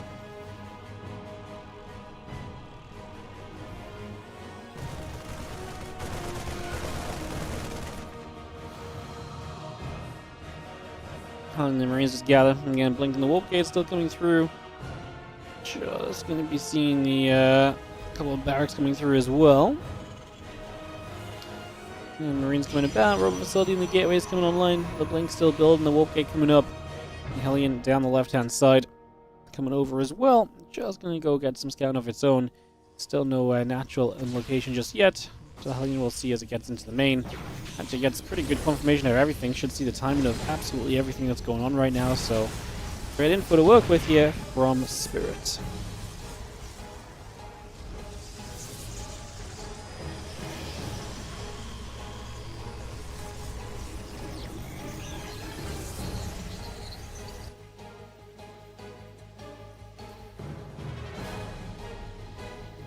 Now we've seen the stand of the Marines, the siege tank coming through for a moment or so.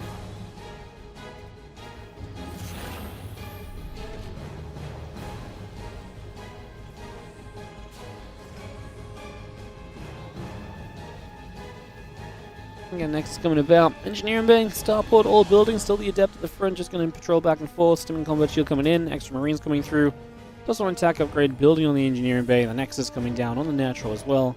And the Observer going to be finishing up on the Robo here as well. Just going to pop that out and move along. These Stalkers continue to come across as the Observer moves up to the top side as well. Continue to come over there for a couple of seconds and just get some scouting done.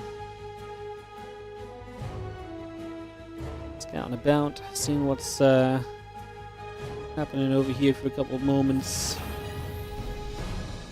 Green's going to be there to turn the obs away, and Stalkers will begin to poke. Cristiano with that 1-0 lead in this series at the moment. Looking to maintain that right now.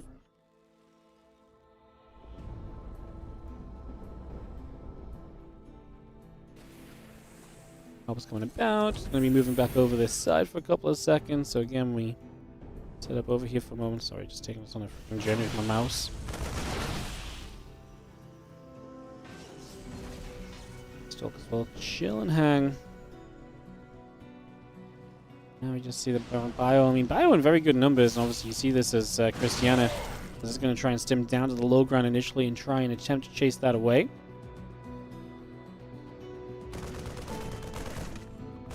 He's just going to chase through, and the Stalker's taking some damage and just getting pushed back for a couple moments.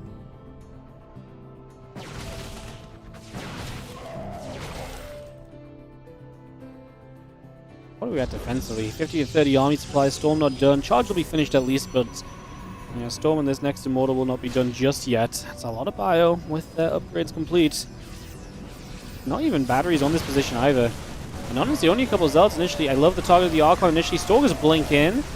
We target fire the Stalker specifically, so we're just going to run from the Zealots and just deal with any of the range units. Eventually, we're just going to lift him back away from this, and maybe we just wait for some reinforcements and go again, capitalizing on the tech units you've gotten rid of here initially.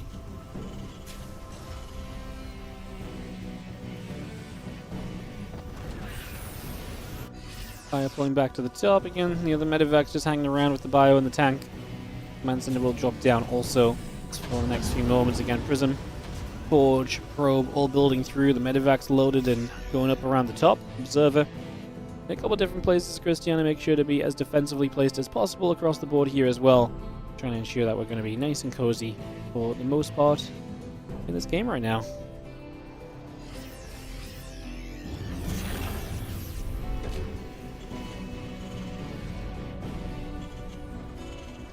Yes, if he's transferred to the third.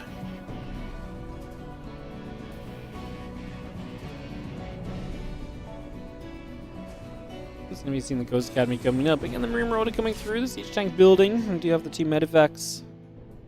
Going to go down the left-hand side.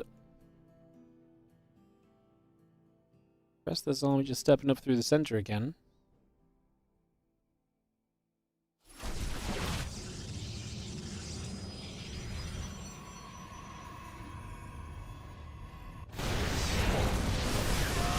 Actually chasing this army, didn't expect him to keep pushing up. So it's gonna have the drop in the main base at the same time. We're just pushing through these storms. Tank goes down, there's just a few Stalkers left, and a couple of Zealots at the front definitely holding their own. Fire over here gets cleaned up, the medevac has to retreat away. And now a couple of Zealots on this mineral line as well. Cristiano's just all over Spirit.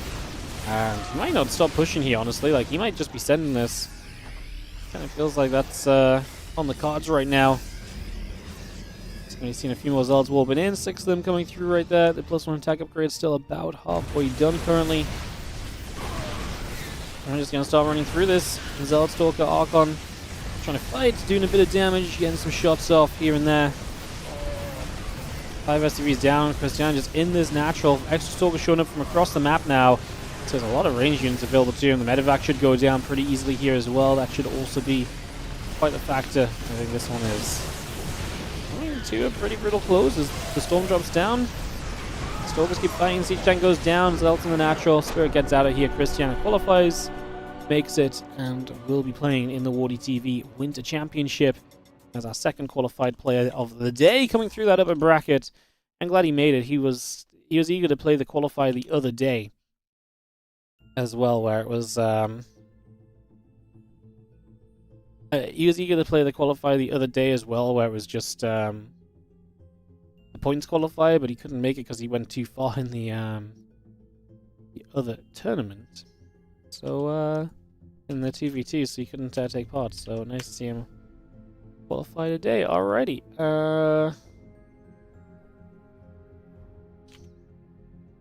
Get some info. What's going on then? So basically Rex and Muta playing, and the winner of that plays Spirit. Also, Nightmare vs. Let Alex are currently playing. Not sure how far in game those guys are at the moment.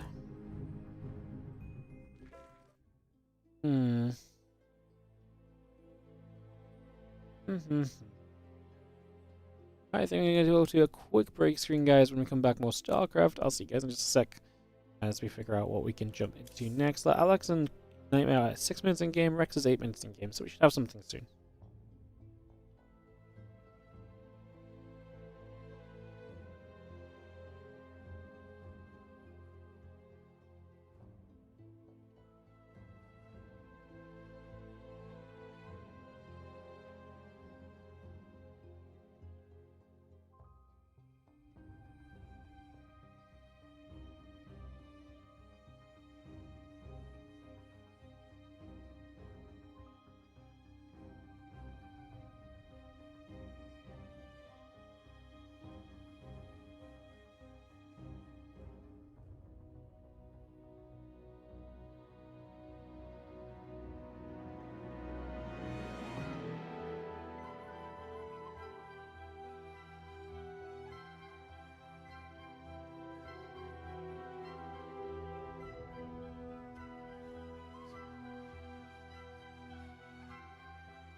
Alright, let's dive in game, guys. So, we're going to go to a 1-0 scoreline in favor of Mute. Mute is up a game over, Mute is up a game over Rex here in this best of 3. So we're joining into this game 2. Winner of this will play Spirit in a qualifying match. So, get that set up here shortly. As we get ready to go and kick this off.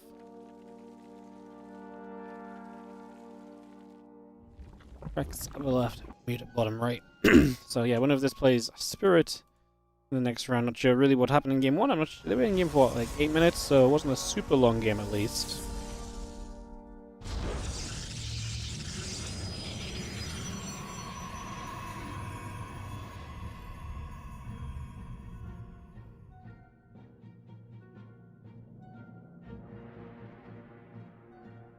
I'm gonna see a pool like gas early from Rex, so You saw him trying to play some funky stuff on this map earlier. I would imagine we're going to try and do something similar this time around. So we'll see how exactly that plays out. See what it looks like. It's up and running.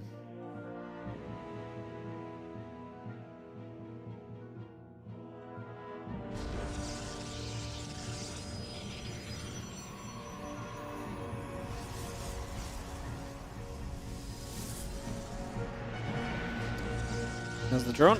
And so we are going to mine the minerals here just once. Then where are we going to put the hatch? Put the hatch over here. Obviously this has been scouted out as a bit of aggression. We're going to go for the forge rather than the second gateway. Definitely an alternative as this drone. Okay, gonna hatch on the inside. So hatch is on the inside this time around.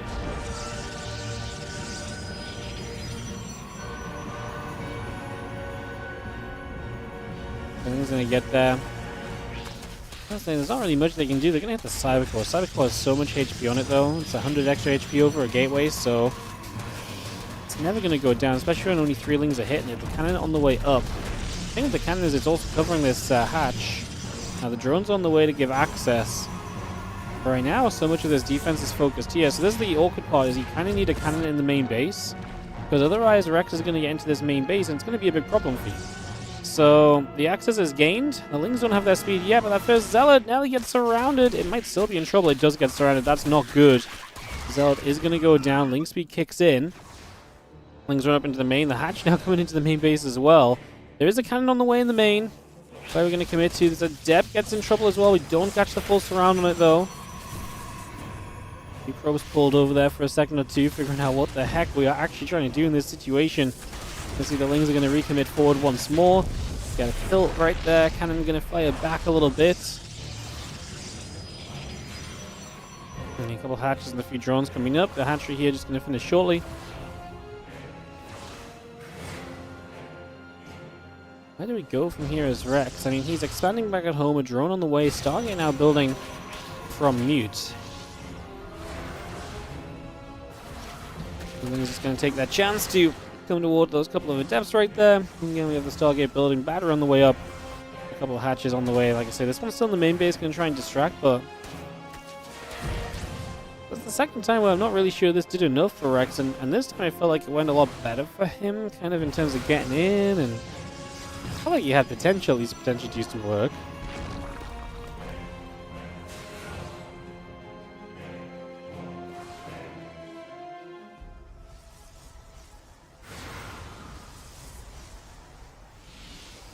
We've seen a couple of deaths still gathering. And Oracle coming through, Warp Gate building up. Mentioned the Queen coming by, the Lings and an Overlord over there chilling out as well.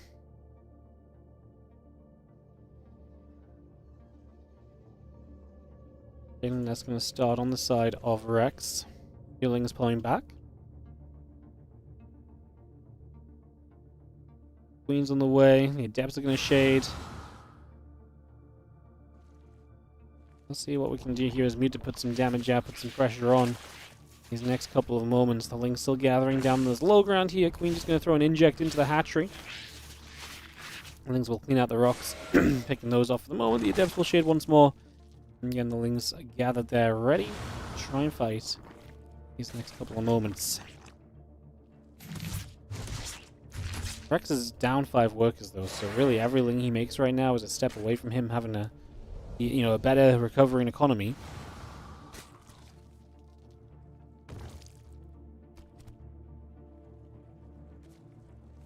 Highlight upgrade going through, drones in production. See that Spore Crawler coming up as well. Gonna have ourselves a few Adepts making their way down the bottom right side now. They're just gonna back away, but the double Oracle's out, so we can start putting some pressure on with the units we would typically look to put pressure on with. Let's mute. About to finish his own Nexus, which means his own worker count will now start growing kind of at a proportionate rate to usual once again. Maybe Rex now kind of, 3 bases already up. Maybe it's okay for him. Kind of a weird scenario with... Because it felt like Rex got in and then he just didn't do a lot, and then he's trying to recover from not doing a lot, but his opponent still invested into the defense, so... Say right now I feel like the worker count is kind of looking okay for Rex, up to 40 against the 33. So he's had that time to recover a little bit and just get back on track. Gets a cancel on the third base already as well as a big deal. Nice to be able to pick that off so quickly. This Nexus comes through once again.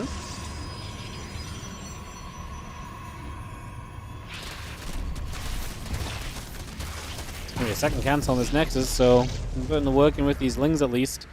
Oracle's activating to try and pick off what they can, but quite a few Lings getting away from there, and they're only going to get stronger with that melee upgrade finishing shortly.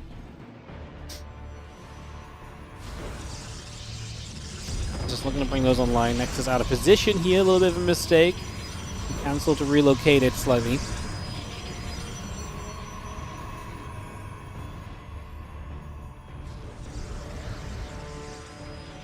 You're seeing the hatch up on the top.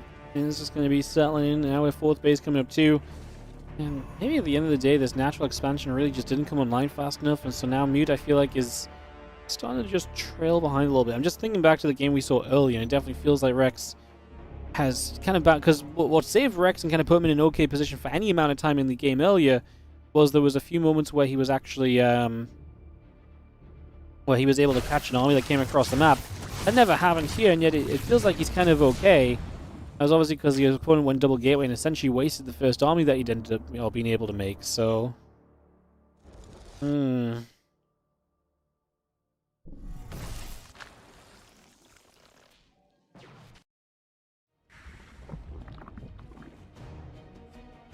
take a couple seconds to reset. Next is just going to finish. Oracle coming through. Roaches, missile upgrade, roach speed building as well. Again, that Bailing Nest is going to be finishing up in a couple of seconds also. Continue to get a lot of that just on the way here and try and do what we can.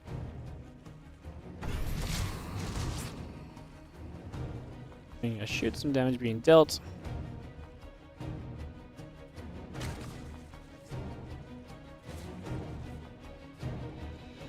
Because Oracle returning all the way back home as well, so it's going to come back over here. A couple of Adepts in the center are going to gather up. It's going to be seeing the Changeling going down. The other Adept in the High Templar coming back around as well. Also gathering up here just for a couple of moments.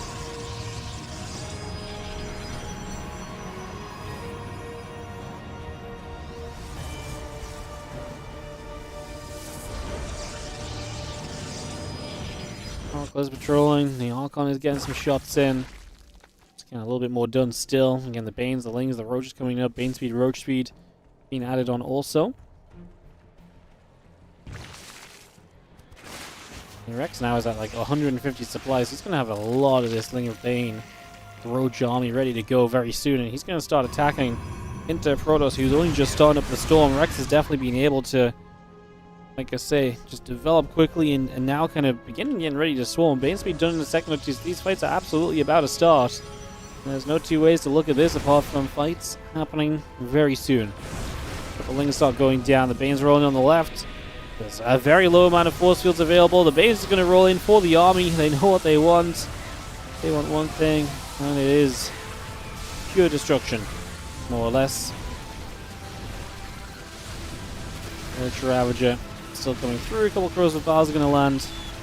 Pretty much just going to be all of that, as Mutas doesn't have enough to hold on here, so it looks like Rex is looking pretty good to make this into a 1-1 kind of situation for the moment. I don't think there's really much else to say on that. And Ravager's still gathering. A few more Ravagers coming through too. Plus 2 melee. Lings, the Roaches, the Banes. Again, little bits of all the things coming online. You're going to be seeing the army on the bottom side from Rex is already catching a battle that was over here. You continue to play cleanup as this army continues to threaten. The Templars obviously have their storm now. They're trying to pick that right moment, but they're just dying. Oh no.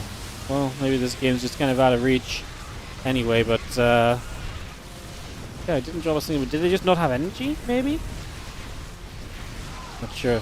But that was obviously not ideal. But like I say, it looks as though we're going to go 1-1 and go to a game 3 of this lower bracket match. Alright, game 3 is the lower bracket match. Nightmare has qualified as well, by the way, so Nightmare will also make it.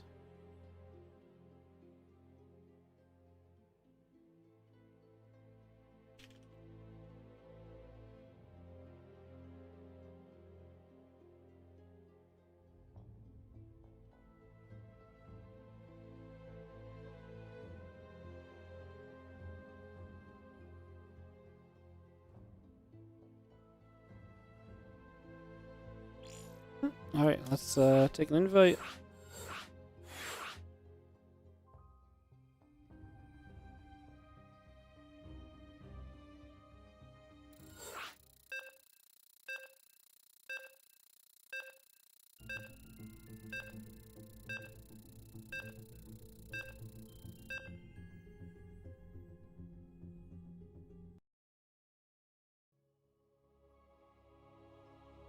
Cool.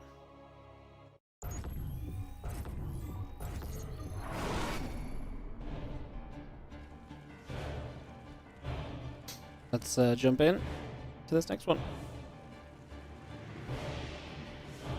In the excuse me, in the bottom right side of this game 3 is going to be Rex, and in the top left, Blue Protoss is Mute. To get this underway.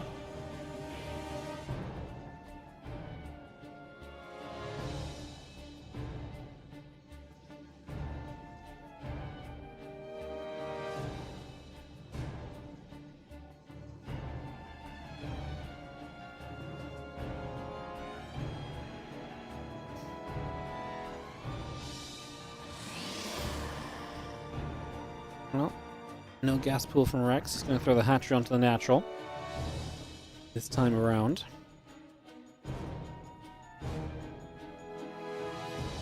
Well, drones and the hatch on the way through. Just going to see the gate and the assimilator coming up.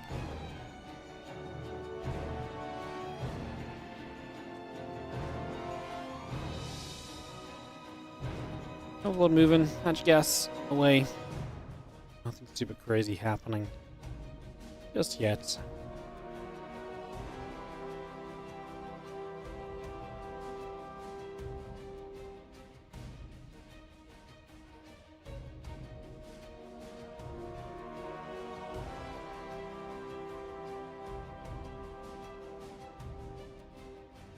It's over, but nothing too exciting really happening. Just gonna see Nexus Cybercore coming online, hatching the pool coming up as well, the drone coming in, and a lot of that started just for the moment. This pool gonna be done soon as well. Just have the rest of this continuing as the Cybercore Nexus come online. Just look to see where things are gonna go momentarily.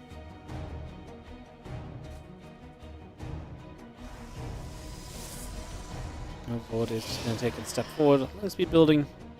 Yeah, for now, still everything very standard, so we'll give it a few moments and see if anything is going to take place.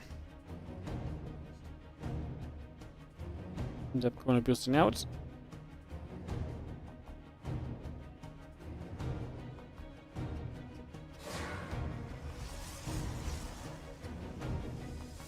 End up shading over that right side.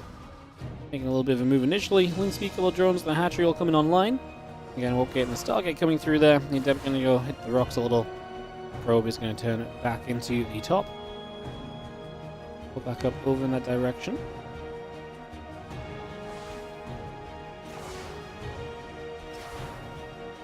Adept coming about, popping out here. It's going to be a Voyager off the Stargate, which is something we still sometimes see. It's became a lot more popular for a while. Kind of getting this Voyager out and using it to control the map a little bit, get set up and everything. These Zerglings, that link speed all coming through. A couple of devs still just chipping away at the rocks. Getting some damage dealt.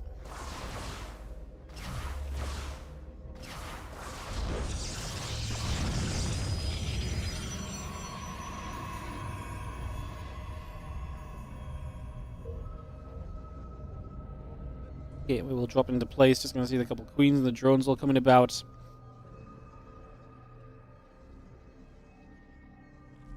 Spores on the way. Third hatchery drops into place as well.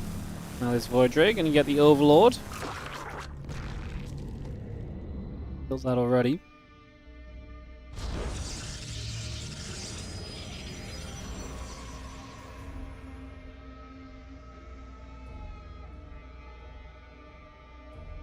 Gets over the left-hand side. The clean step over. A couple drones hatching through. And 8 drones being built up. The Overlord on the way.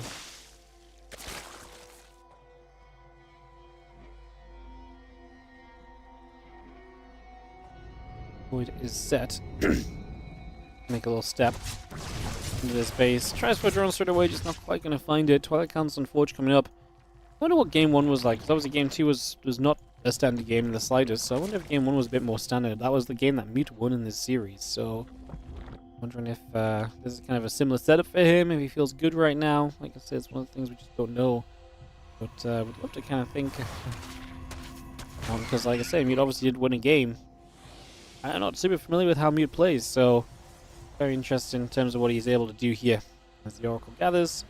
Next is a couple gates in the Robo coming through, charging the +1 building. Roach on the last still coming up. The drone building, the Evo chamber coming down. Drone's coming through. And this Voidra still settling on the sides. Another hatcher on the right. It's just chilling for a moment as well.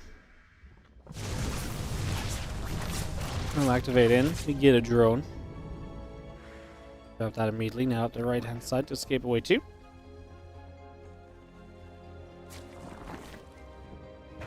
And charge in +1 building online. Temple Archives coming up. Add a couple of gateways in. Voidra harass. Yeah, I mean, if you make this void and you go Overlord hunting and you don't find anything, the next thing for you to do is to try and get a drone or so. You may as well poke in and out and use the shields on the Voidra to, you know, try and find some extra. But in this case, there's not going to be there.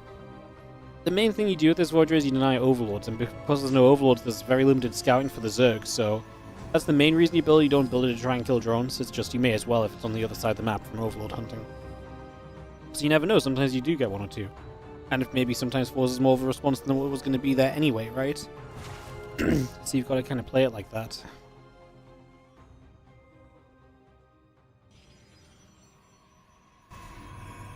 And depth zealots around the left side. Oracle coming over.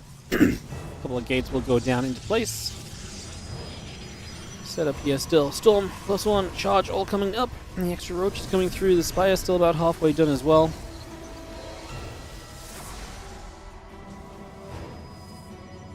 Two extra zealots warping straight in now. And some extra gateways. Things are going to try and attach themselves onto this, but not quite going to find that opportunity just yet. Oracle still flying up towards the upper left side. A couple of zealots are going to charge after the Zerglings. Take a couple moments there. Well.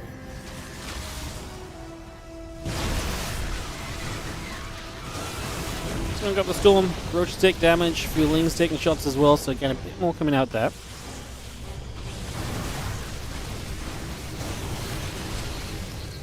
Storm going through. Just gonna see the Voidra still activating, just going after a few of those Lings and the Roaches.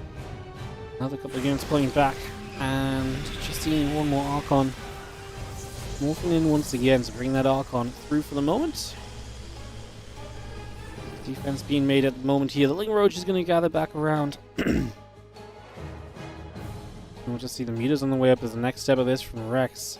How well can Mute hold on to this situation? Can he keep this away from becoming a troubling scenario?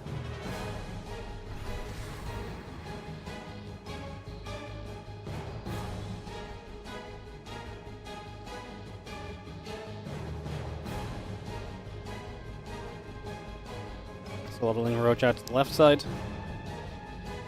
Chilling around for a couple moments.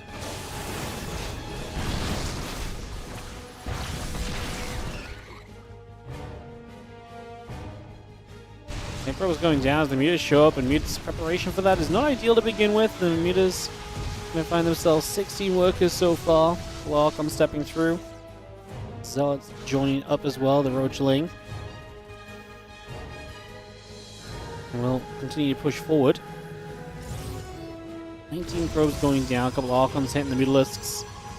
And Flyer attack coming up, melee upgraded, the Mutas all coming through here, the Stasis Ward catching chunk of those Lings as well. Another Stasis coming down. The Muta's going to pull over that left-hand side.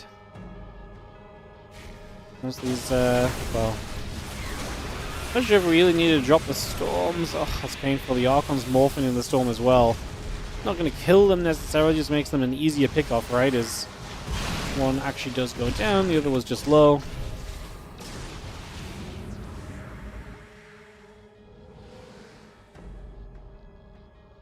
Have the army coming back up. The Muta's going to keep on kind of moving you around here, forcing you to kind of move everywhere to be able to play defense. Obviously, you get a couple of Phoenix Towers going to solidify the defense a little bit, but Ling Roach gets back to the left side. We put the pressure on here straight away. The army does respond quickly, going through and looking to say, no, no, no, we do not, we're not going to let you commit through to that. The Ling Roach, though, again, just finds itself peeling away, and then has the potential to recommit in the next moment or so still. A couple more units still up now. I mean, Mute's army on the ground is decent. I am scared about the lack of anti-air, right? Like, the Mutas are genuinely just dominant right now. Getting rid of all those storms, getting rid of a couple of the Archons has really kept the door open for the Mutalists to just kind of keep flying in on repeat and just doing damage. Now we do get the 4th base as well. It just feels like Rex has got pretty good control in this game right now. He is up on the top, 12 probes going down. Phoenix is halted just before it pops. Not sure one more Phoenix is going to make the difference. There's an army coming across the map. The problem is if you force these mutants to come back home, I think the mutants can absolutely just win this fight, to be honest. Like, I don't think that's going to be really a big deal. I mean, we've got so many bases to work with here. There's so few units to base trade with. It's going to take so long. And Rex is going to keep building more units during this, whereas Muta is not going to have the money to really add much extra. He's added a few Zelds just now. I think Muta is just going to commit to the base trade. I don't think you can go wrong committing to the base trade and getting rid of the Nexus and then just pulling back. Because I actually think at any point of this, you're pretty much just in control. I think you can do this any way you want to, I think. It's just how good a spot Rex more or less finds himself in right now. Unfortunate for Mute, he's actually had a good run. A map here against Rex.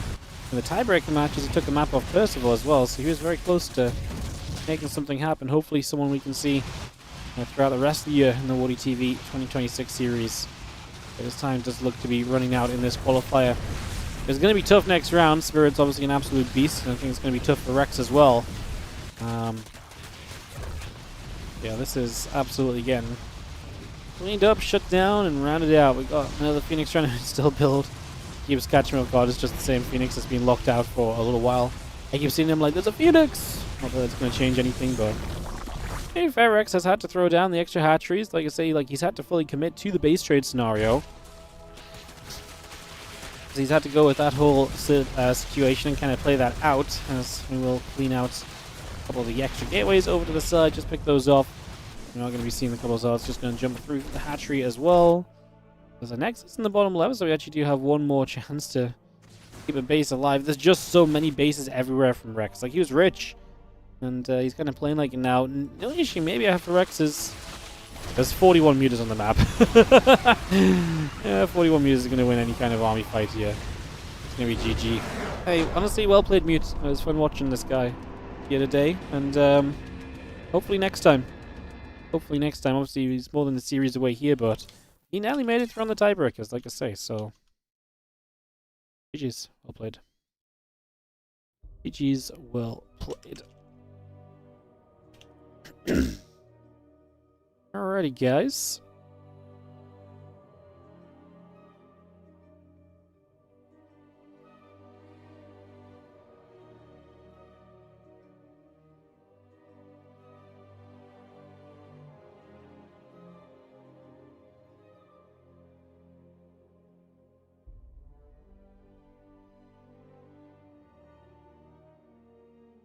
Take a couple moments. I'm just going to throw a break screen on because my voice is just dying, guys. So I'm just going to throw a break screen on. We'll come back after this and go into one final best of 3. BRB.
Alright guys, lobby links coming up. I'm going to be in game soon to get this underway. Get this started. Get ready to go, go, go.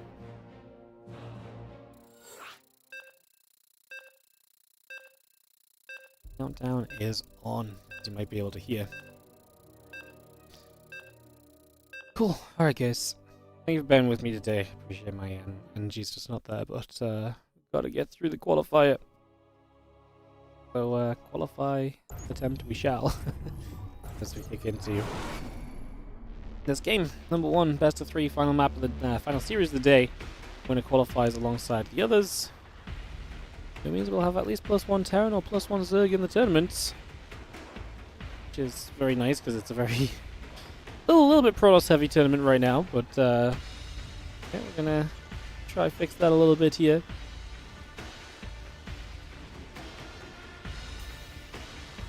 As we start this up and get this ready to go, go, go. There's going to be Spirit in the top left. He'll definitely be our favorite, but we'll see if we can maybe get an upset out of Rex. I think Rex's ZVT's actually been very solid lately. He's had a couple series against like Cure and people who have been like, wow, you know, Rex actually played well here. So maybe, just maybe, the upset is on the cards for another Zerg to join the Winter Championship. This should be my promo hype video, what, me sounding like shit? Yeah. Throw this in the promo hype video, guys. This will get everyone to watch.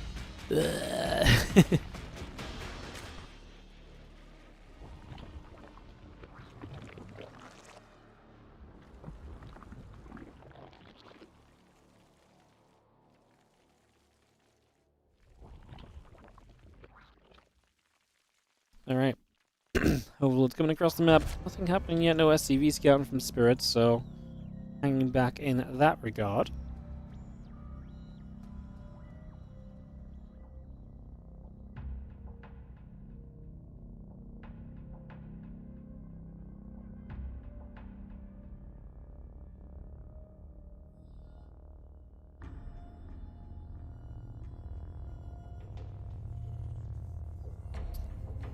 I was going to see how Overlord's slow approaching, but there's going to be a rebound and we'll follow that for a bit more excitement.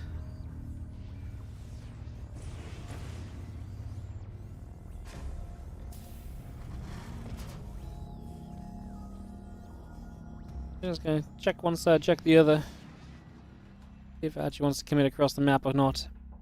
Maybe the choice to be made in a moment or two, which it will. And away we go. So Reaper starts moving down to the bottom side to see what's going on.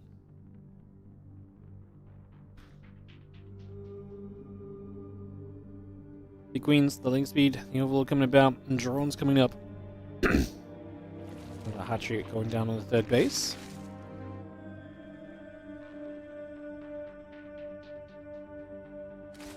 Couple CCs building that factory on the way through. Again, Link Speed and the Queen coming up, the hatchery will build as well. Gonna get that all started for the moment as the Reaper shifts back over and comes toward the third base here for a couple of moments. Queen is going to be there. Reaper will take some shots.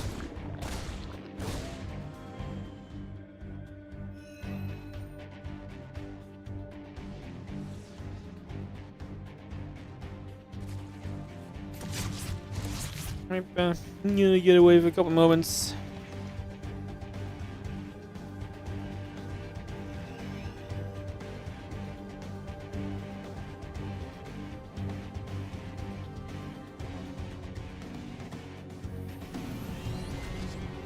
So I'm going to hop back up to the high ground. So, get back in over there and get reset. Just going to see the Hellions popping through. SCV going to be there. Well, SCV's on the way out. Not too much going on. There's these Lings on the map that are going to look to try and catch Spirit off guard. Hellions are held back defensively though, so they're not going to be out of position. I think Rex shouldn't be diving through here unless he saw the Hellions leaving. Although he's actually, yeah, surrounding them anyway. Oh my goodness. Those two Hellions get caught. The third one gets caught. Oh no, they all four get caught? Oh my goodness, Spirit, what was this? What a disaster. I'm low-key kind of astounded because I'm like, how did this happen? Now the Ling's going to hit the mineral line. A couple new Hellions will pop. I mean, again, the depot raise is kind of huge because if the depots don't raise here, these Lings just run in. Somehow this is only going to be like 4 SCVs killed because the depot raised and cut the Lings in half. That was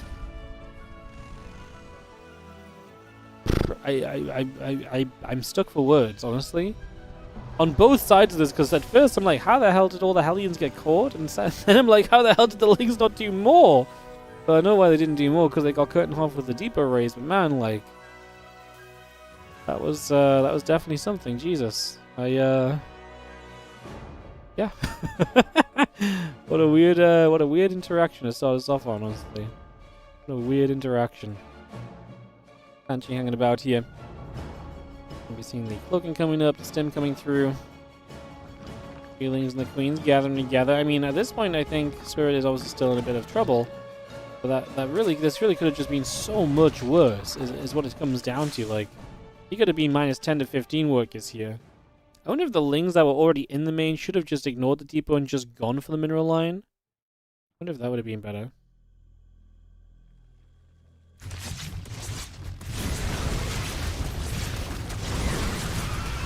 This is going to chase. Hellions going to be pushing through. A couple drones going down.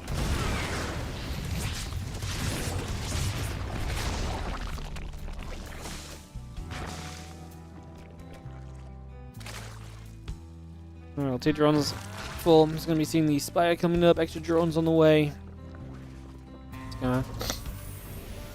Excuse me, see 8 workers killed. The Banshee's combining for 6 of those. The Banshee's going to try and come back over. And they're going to try and make their way over to a couple of drones on this mineral line. 2 workers going down. Okay, this is brutal for Rex. Well, if Spirit was in some trouble, he's definitely undone a lot of it right there. As that Spire's still about halfway done. Extra drones producing through. Overlord Hatchery coming online. A couple of Banshees going to get back over to the right side. After a drone or 2 here, the Queen's going to be there to try and fight. The drones a little bit of trouble, not too much though. Now the Banshees get down to the bottom. And the Lings are going to go running across the upper left-hand side as well. So they're going to make their move, they're going to make their stand. As away they go, scan onto the natural Baneling Nest coming up. The Spire still building. Both melee upgrades on the Evo Chambers coming up as well, so we get all of that coming through. As these Lings will threaten at the front at least. But yeah, the economy definitely held back a little bit for Rex than what it was about to be based on how this opened.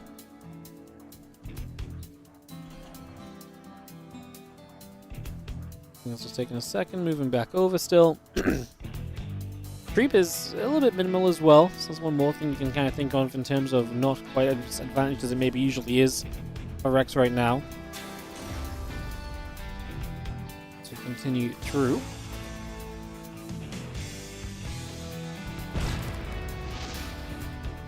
Let's see that bunker coming up again, a couple of mules on the way. Helen Carapace still building. We just have ourselves the flyer attack upgrade coming up as well. Middleisks continuing to push up toward the top. Lanes get to the bunker, so we get a couple of those loaded up right off the bat.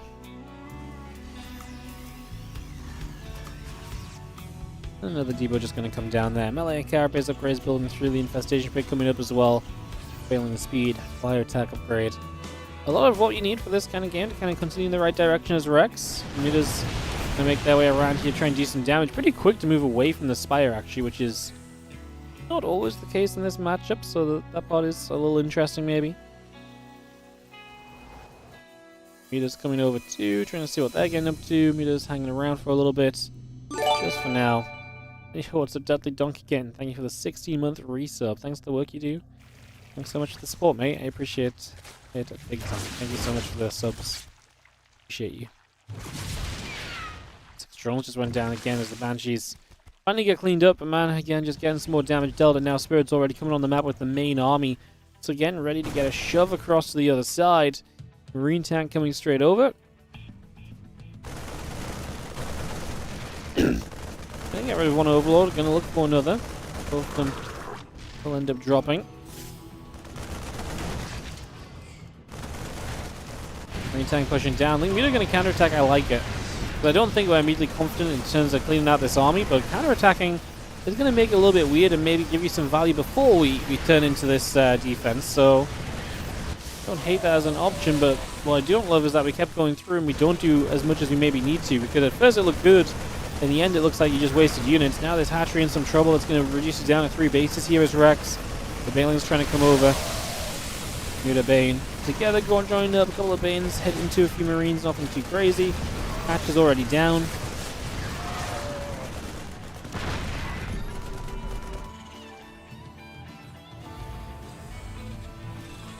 Nine drones cleaned out. Still got the +2 attack upgrade coming up. The Thor reducing as well. Marine tank making its way onto this Spore Crawler. And Marines just going to stem through. Getting rid of a little bit more of this group spread at the moment as well. So continue to push through that.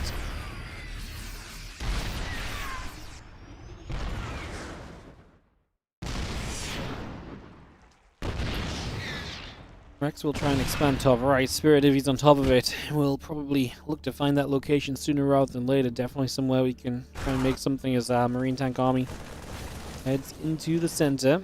And then Bane pulls off to the sides. The Queen's gathering up. Muta's heading up to the top as well. Overlord will be picked away at. Marine tank medevac coming through. Just gonna see another little scan coming through right there as well. Just gonna push on up. Marines and the tanks will continue forward. I'm just going to be seeing again the Overlord also taking a bit more damage. We do see the Lings and the Banes darting across the map. I'm going to move to the upper left-hand side. The Marines are going to try and hold their own for a couple of seconds. I mean, again, nice counterattack. Planetary is not done. Spirit should see this as a chance to just get more damage done here, though, realistically, because pushing forward is down some of SCVs. Pushing forward realistically, right, there's even less units to defend against you right now. Unless Rex brings these units home, but that's why it's just good to kind of go ASAP here as Spirit. Some of the Banes actually getting pretty close to the center of this army. Things coming in from the other side, doing a good amount as well. The Thor putting some working onto the Mutas. There's Marines left, though. There's a few Banes that show up from the other side. They're going to get shot down before they do anything. And now it's just basically a Ling Muta defense. And even though Spirit lost the workers on this base, he's going to be able to reestablish the base. He can probably rebuild those workers. I think his economy still looks good here. His army here honestly still looks good as well. I mean, with no Banelings currently up, I mean, I guess a few are going to finish, but there's no splash damage in this army anymore. And there's one siege tank. Oh my god, there's so many Marines. This game has just ended. The reinforcement wave was huge. I didn't realize just how many reinforcements are coming across the map. Jesus. Yeah, that will get the job done, guys. Don't really need to beat around the bush there. Man, what a wild start to this game, though. Those Hellions get surrounded, and then he gets out of it. That part really surprised me.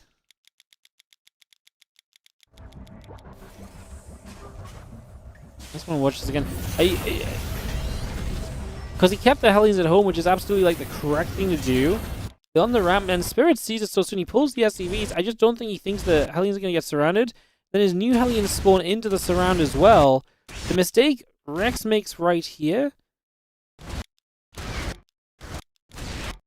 He splits the Lings down to chase this Reaper. What a mistake. Because if he just runs into the main base right now, every SCV dies.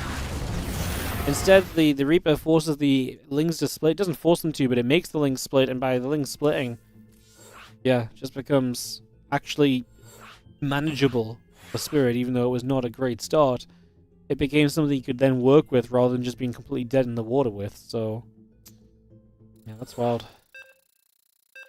That is wild. Alright, guys, Spirit up a game.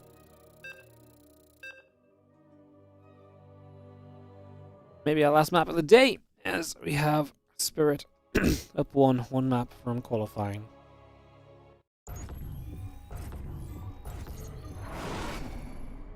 Let's hop in. As we've got in the top right hand side, the red Terran player. This is going to be Spirit.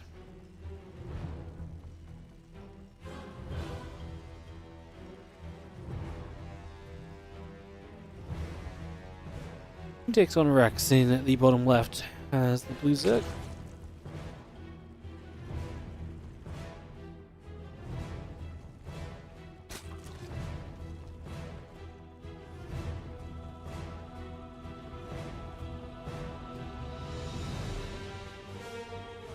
Game 2, let's see what we get.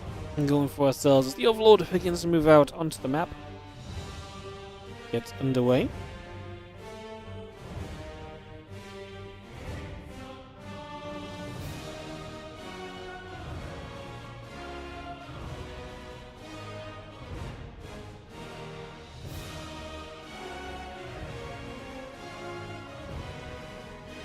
Again,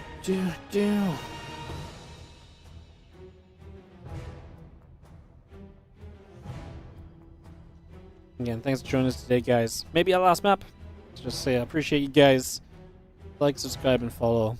And yeah, thank you for watching. This is gonna be maybe it. If it's not it, then hurrah, we have one more game. But if it is, we'll be wrapping this up again. Appreciate you guys sticking with me during a day where my throat decides to just try and make everything miserable. That part has definitely not been fun.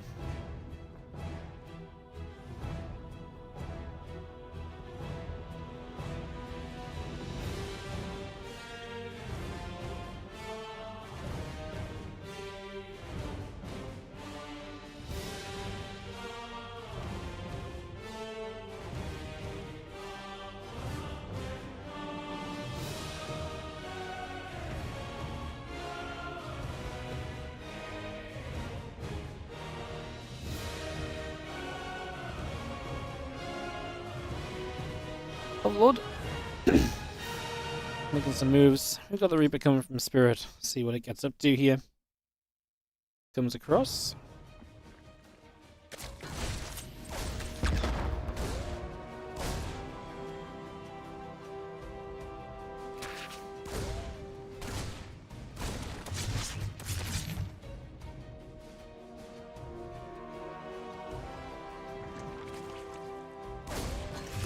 We've seen the Reaper in full sight. Just gonna get a bit of damage done. Queen takes some damage. Some shot speed made. Link speed coming up.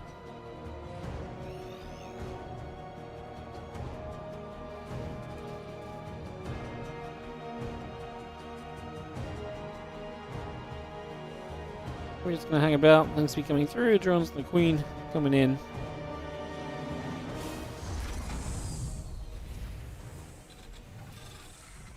Plans on starport building. And that orbital command coming through as well, so just getting set, ready to go. Couple Hellions building through. As Reaper's still dancing. Reaper has picked up no kills, but has forced some damage at least. So yo, what's up, Henriset? Thank you so much for the 26-month resub on the Prime as well. Appreciate you. Thank you so much for priming us up. Thank you, thank you. Queens will step forward. Reaper pulls back. Link speed about to finish. Extra Queens in production.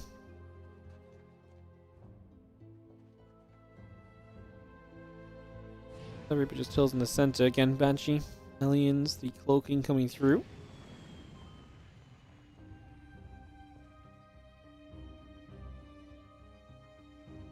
Queens and the Lings all coming about as well, so bring a lot of that up for now.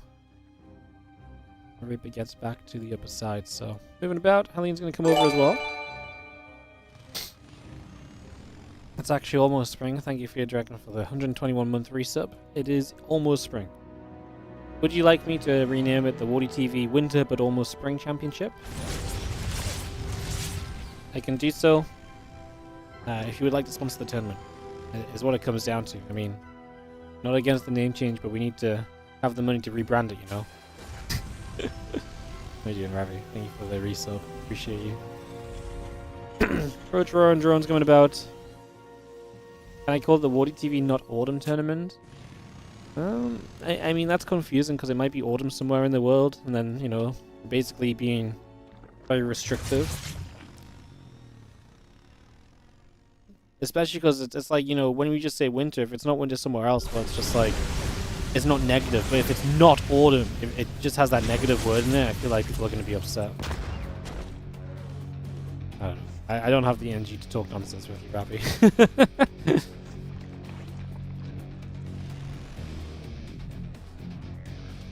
Hellions gather. I'm just going to see the few Queens gather on the bottom.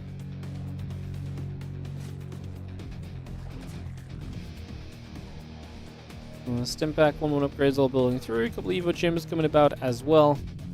And yeah, the lag coming about. Lings in production. You should see the Queens holding their own. The double Banshee, very preemptively cloaked, trying to make sure they sneak in here. But this is as good a defense as you're going to get. 4 Queens and 2 and a Spore. Somehow we still find 3 drones, which is just kind of ridiculous. To be fair, the Banshees are completely beaten up and should not probably go back in. I actually think they should probably go get repaired. They're going to peel around. They might get some more done because I don't know if Rex is expecting them to come back in with those Banshees either, to be honest.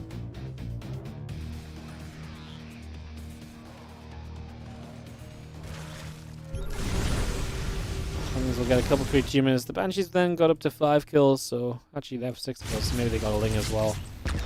Just throw a grenade down. The Hellions will not do much extra just yet. And those Queens will continue to step through as they push the Reaper Hellion away for a couple of moments. The Hellions, the Reapers gathering together. +1 missiles, +1 carapace, all coming up and online. Still bringing that into place just for the moment.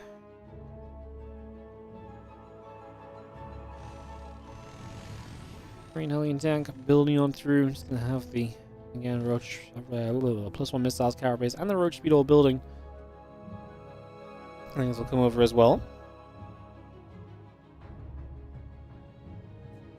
I can't believe, by the way, I literally make sure that this tournament happens within winter, and we're still getting hate for the name of it. Like, guys, come on. I took all the memeing for the tournament names when they were like in the middle of freaking summer and it was still spread. It was the spring championship.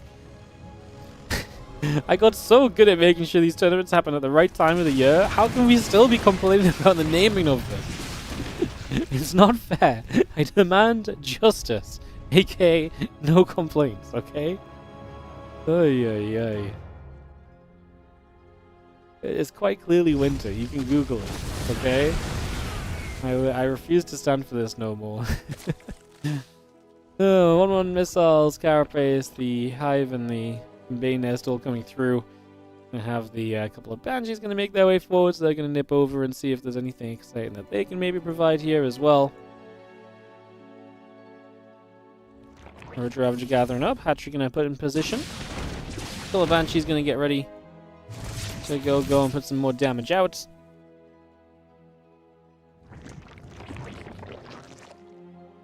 It's not winter in Australia. Well, I'll have to tell all the Australian pros. Oh, no, never mind.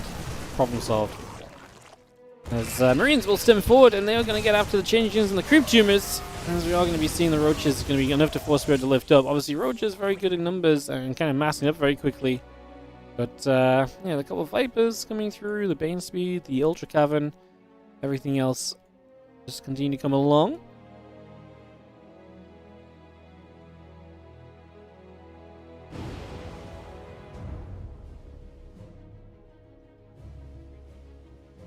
Two upgrades, 12 more Marines pulling through. What's up, Yellow Bee? Thank you so much for the 4-month resub on the Prime as well. Appreciate you.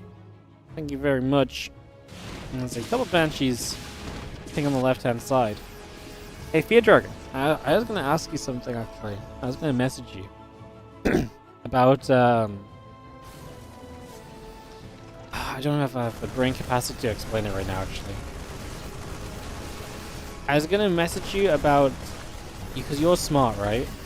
About finding a way to create like to basically scrape through WardiTV tournaments this year's WardiTV tournaments, to put together like match scores of players against each other or something. That's pretty much all I have the power to explain it as. The videos, no, like if you have like, say I had like a list of Wikipedia pages to check for results or something like that. I don't know if Wikipedia supports this, or like a Ligulac tournaments. I don't know. Used to do this stuff all the time, no? Used to have like ladder heroes, like cool stats. It's easy, really. Okay, maybe I'll actually message you then. I was scared. I'm gonna message you. I'd have to pretend to like you. Oh, how you doing? Blah blah blah. But now we kind of avoided that part, so now I can just message you with the business. You know. Alright, Marines going to go through. SCV's going down. Planetary is building up. A few Marauders coming through. 2 upgrades building. As we do see, the few Marines are still stepping forward. This push has been good from Spirit. Medivacs in that bottom corner. I'm going to try and pull down and put some pressure on. So we're going to put some damage out here. As we probably look to deny this base. There's a few Roaches and things running over. Ultras are popping soon. Ultras do make a difference in this, because this is, well, 4 Marauders in the game, 72 Marines and 8 tanks. So yes, the Ultras, believe it or not, are going to be extremely effective here. This is kind of the moment the Ultras were built for. This Bane's going to get good connections, at least the Spirit commits in. That's going to be getting caught. Going to see the tanks unsieging, the Marines pulling back in the center. On the bottom side, we see a few drones going down. Again, the upgrades all coming about. The army getting to the top. Medivacs pulling over. Marine tank gathering for now, resetting.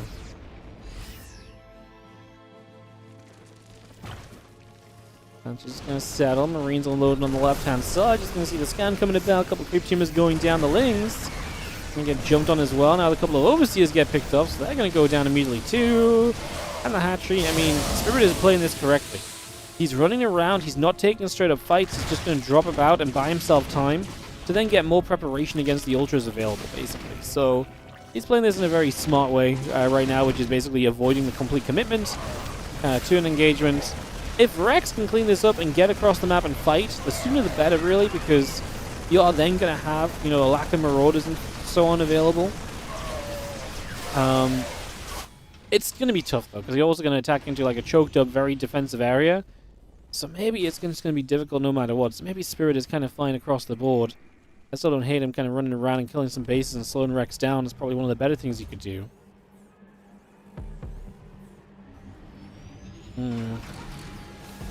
Bunch of tanks will unsiege. Marine Marauder still gathering. Medivacs as well. The burrow coming up. +2 melee, +3 carapace coming by. This army wants to shove through the middle of the map here. We got a bunch of the creep pushing out into the center. Up top, we've got the single Zergling that's going to go and pick their way at the SCV.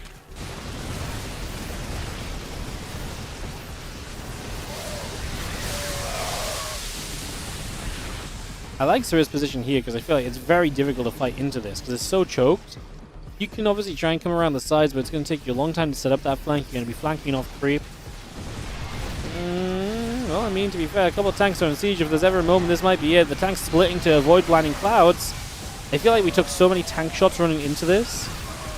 That said, Spirit Supply is the one that's absolutely plummeting here. Rex is going to clean this up. And Rex is the one with money in the bank to rebuild and go for more. I don't know if he can keep pushing right now. I think he probably does need a wave of reinforcements before he kind of full sends this, but this actually became a pretty reasonable starting point altogether, no? I feel like that was actually a very good cleanup for Rex, and like I say, Spirit has got to kind of mind the money that he's going to spend, so he's not going to be maxed for a second or two. I think with these 3 ultras popping, maybe Rex can make a bid to shove across the map and try and make something happen. I really felt like this position was going to be very good for Spirit. Obviously, Vipers undid a lot of the tanks, and to be fair, tanks are not going to trade well against the ultras, but they can help you protect you against some of the splash units rolling in. A couple of tanks were in siege, but only because they were trying to get into a better spread against the Vipers anyway. If they stayed siege, they would have been blinding clouded, I guess, so I guess that makes it less scary. Mid-evac loads, we boost over the left-hand side, bio in the bottom right.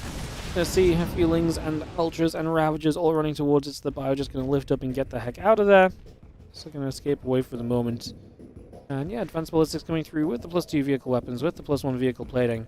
Well, that's still being brought through right now as the army of Spirit gets jumped on here. The base of Spirit gets jumped on. +1 Liberator goes down swiftly.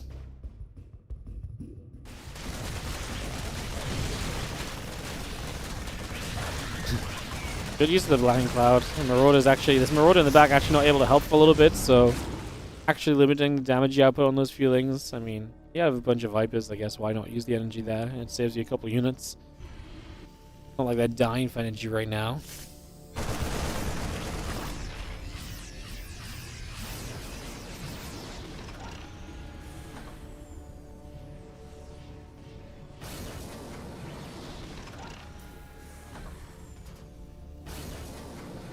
Bio coming back about, just going to be seeing the +2 missiles, +3 melee, bunch of Banelings coming up. Rex has a lot of control of this map though, there's creep all over the place. So we're going to throw down the Great Spire. Marine Marauder in the bottom right. Bang Bang going to run through, the Bang going to connect, Marine goes down, Marauder lifts back up. And out of there for a second, just going to see the Marauder still putting some pressure onto this hatchery. Few Marines trying to get in after the Viper. The Ghost will snipe, but not enough snipes to get rid of the Ultra so far. You need 3 of those snipes, and that was only 2. Still stepping across. I'm just going to be having the little bits and pieces, honestly, kind of adding up a little bit. Not all the way just yet, but little bits and pieces still happening for sure here. As you see, Rex kind of spending a lot of time running around. Still has a good bank, but now Spirit has a good bank as well. He's maxed and he's building. He's got 5th base. He's going to move toward a 6. I feel that Spirit's getting to the kind of base count where it's going to become extremely difficult for the Zerg to ever really kind of truly break out of this.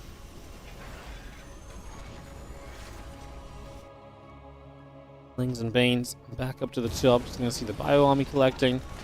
Tanks joining. Bio going to run over to the left-hand side. The Hatch going to take damage already. The couple of Vipers will come over to the left. Ling, Ravager, Ultra, Bane making its way over there as well. Just going to see a couple of these Crypt Humans still being picked away at. Lings get the grabs and Marauders go down.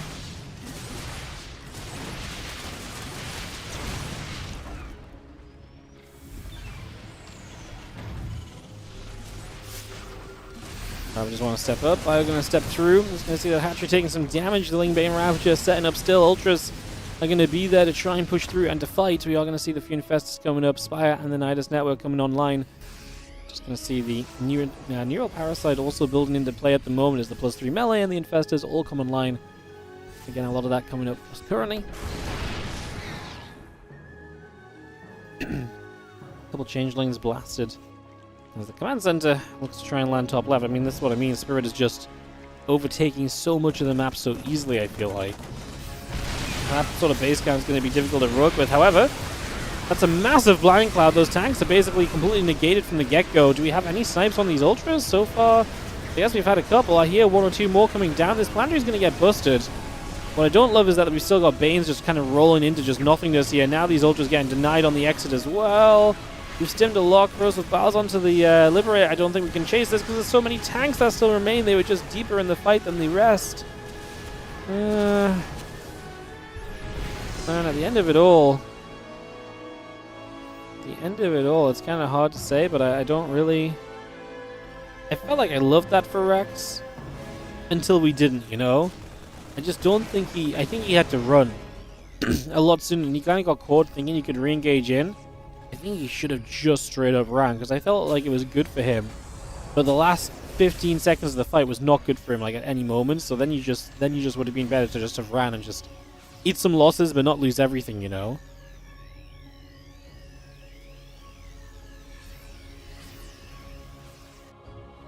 I mean, Rex will rebuild, but his bank severely drained after that. Resources lost 22 to 26k is not terrible. 22.8 to 26.1 as well. So resources lost is not super far apart. Spirit will reestablish this base with the command center that was trying to float over here. He's got plenty of command centers, so that's not going to be an issue in the foreseeable future at least.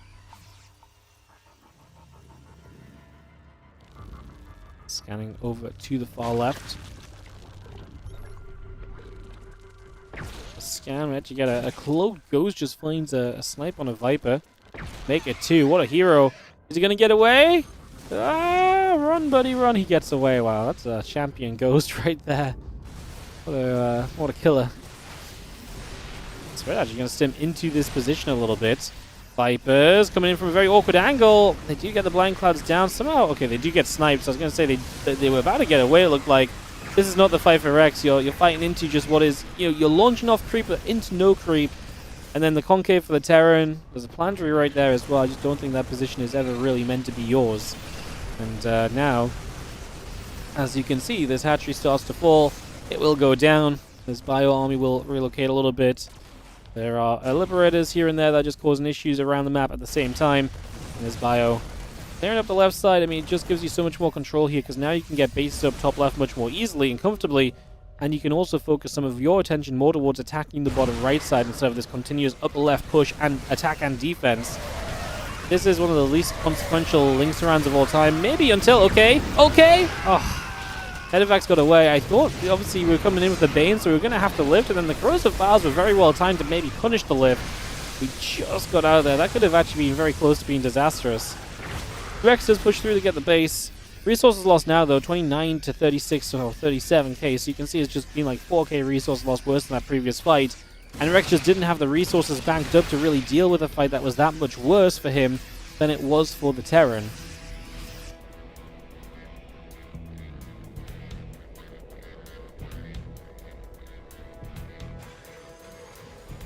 CC chilling. Just gonna see a couple libs. We'll set up, Sunstar coming down. Command center flying over that right hand side.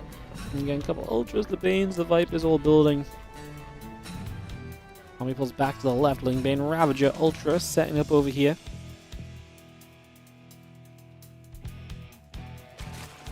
And get involved. CC still just floating up in the skies. Fire Force pushing through. Ultra gonna get sniped down initially. The Bane Ravager gonna try and make its way forward. Couple corrosive vials. Gonna actually hit. It does hit the Liberator. Man, there's a lot of vials and it only got rid of one Lib. I thought the tank was dead as well. I love that Spirit just takes this base too, right? Just why not? I mean, his opponent's taking this base next to his base is here. Kind of surprised Rex is still focusing as words, man. They're difficult sometimes. I thought he might put a bit more pressure over here because I really felt like the top left was kind of lost to him already. But it just looks like he's trying to catch the army at some point. Maybe this, you know, rotating army. Maybe this is the time to go, but Spirit gets the heads up, he gets the siege. Now that this base gets established, can we break that down? Probably not, which is the scary part, because now Spirit, this is what I said before, when he established the top left, he can now put more attention into pushing the bottom right. Maybe, like I say, the timing for kind of Rex to do something on this right side has already passed. The Vipers, Blinding Cloud en masse, the Bio haven't split back. What is scary is this fight happens on the Terran side of the map, so if the Zerg wins convincingly, you may end up in a position where you don't have a lot of time to really rebuild as Spirit, so then, you know, maybe the momentum forward is going to be rough for you, but so far it doesn't seem to be too big a deal. Right now there's a bunch of libs that are not being answered by anything. Those fusions will just lift up. Good corrosive vials will not actually be good corrosive vials because they miss. A couple of Thors here, the Ghost will unload, that means the Ultras cannot chase forward.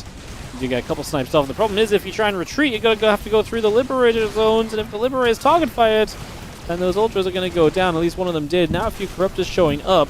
Rex is again absolutely out of cash. Snipes onto that first initial Ultra. No, this is not a good fight. You never want to be fighting here. As the Ultra, as the Thor and the Ghost keep on pushing through. This base in trouble. Corruptors keep on going after the command center. Yeah, I mean, I just don't think you survive this as Rex. I feel like you're going to lose too much of your economy. And these Ghosts are just sniping away. They're just killing anything and everything that comes within sight of themselves. So they're just having a great time. Yeah, that's really going to be pretty much about it. Yeah, not to be completely uninteresting, but that is going to be a massive win for Spirit. And you can just see coming out, the supplies are heavily in his favor. Rex brought us to a cool game. It was just Spirit able to, he just took some bad fights at certain points that really swung this back into where Spirit needed to be to take complete control of the game. Spirit looking to be +1 Terran qualifying for the Winter Championship. As you see, the Bio pushing through, GG gets called, Spirit qualifies as our final player of the contest. Alrighty, I'll send him a quick message.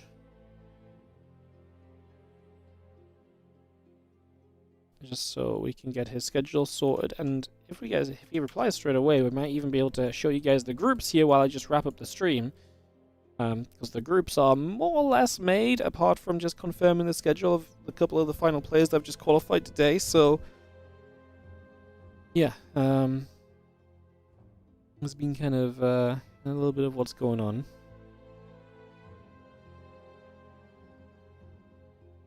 A little bit of what's going on.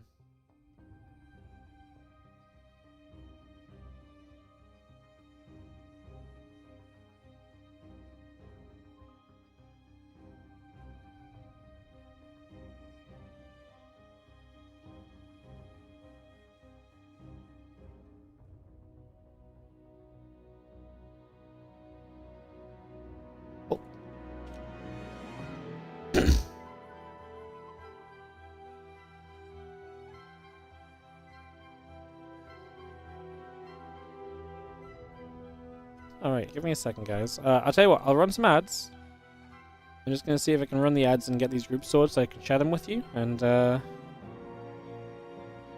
you guys what's up. Okay, yeah, let's run these ads. I'm just going to stay on camera while I sort this out, but I should be able to show you guys what the groups are. Just need to do some balancing, just some quick double checking as well. You have to move there, otherwise you have too many. You come up here. Are they balanced? Look balanced.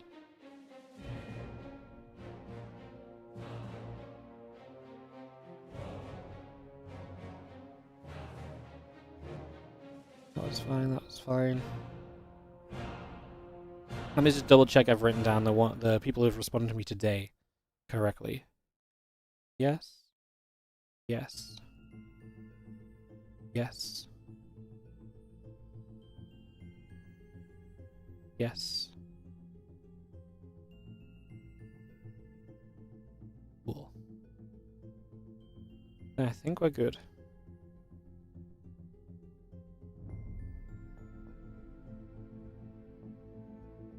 I think we're good. Cool. Alright guys, I can show you guys the groups. I will send these over to Wikipedia as well. They're not going to come up on Wikipedia super fast though. Maybe I could fill them out on Wikipedia. Now let me send these over to Wikipedia first, and then we can I can show you guys too.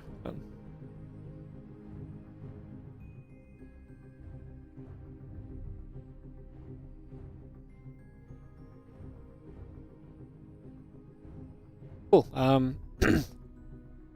Let me share with you guys. I should probably just save the image and we can just bring it up.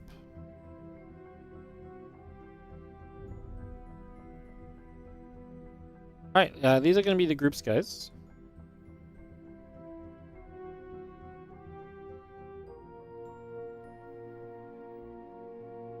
So these are the groups for our Winter Championship. Unless someone comes back to me with an issue, but these are all based off of what the players originally told me. So Group A, tomorrow, is going to be Clem, Mana, Rogue, Nicorect, and Nightmare. Group B will be Cristiano, Creator, Young Yakov, Showtime, and Spirit.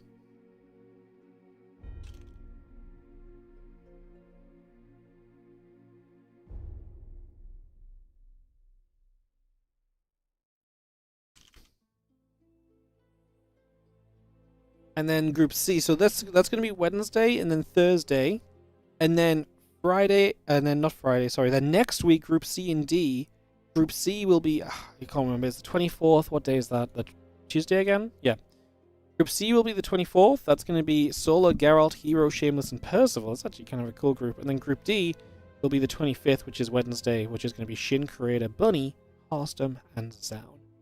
Obviously, a little bit Protoss heavy, guys. But I do think that we've got... The cool thing about having 3 Protoss in a 5-player group is it only means 3 PvPs. Right? So it's like, it feels like a lot of Protoss, but actually it's going to be pretty minimal PvP. And yeah, they worked out nicely. We've got a Zerg and a Terran in every group. That's what I was worried about. But we did make that work. So those are the groups, guys. They'll be on Wikipedia soon. And yeah, once they're up there, you guys can check it out over there as well. In fact, they're already almost there. Groups A and B are up already, so I can maybe take it off here and show you guys. But yeah, they're pretty fun groups. Obviously, we've got our favorites. You know, Group A definitely got Clem, but then Rogue is dangerous there. Nightmare can be dangerous there, and Best of 3 is absolutely possible upsets. Mana and Nicorect, I think, can be dangerous enough in that group to make it out as well. Group B, Cristiano's been on a heater lately. Showtime's always good. Spirit is dangerous right now, so is Creator, so is Yakov. And then I think Group C, Solar and Hero are going to be big favorites, but then Percival's very dangerous in that group. Shameless is dangerous in that group. And then Group D, Shin, Creator, Bunny, Zoun. This Group D is actually kind of sick as well. Harstem is in a group of Koreans. But, yeah, I mean, who's our favorite in Group D? I don't even know. Wait, why have I got Creator down twice? No, we've got 2 Creators. It's not right. Who am I missing? Trigger. That's fine. I fixed it. Trigger's in Group D, guys.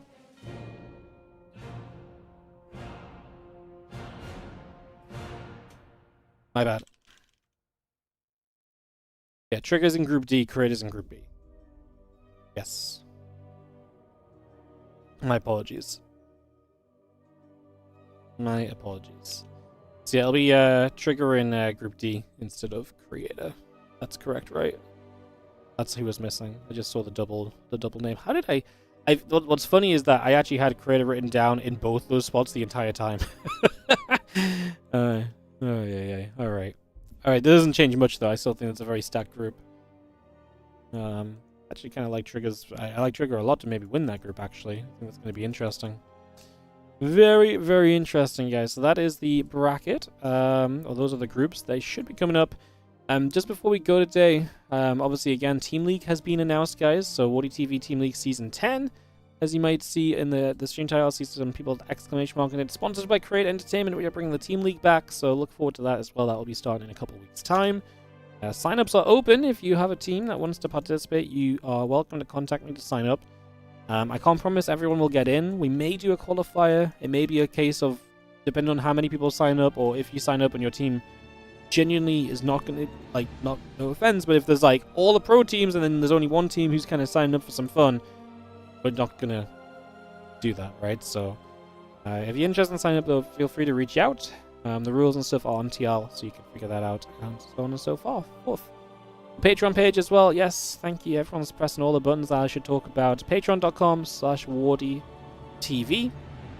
We are pretty much at 2,000 a month right now on the Patreon, so if you want to help us out over on the Patreon, you can check that out, patreon.com/WardiTV, where 100% of everything you pledge goes to the tournament prize pools.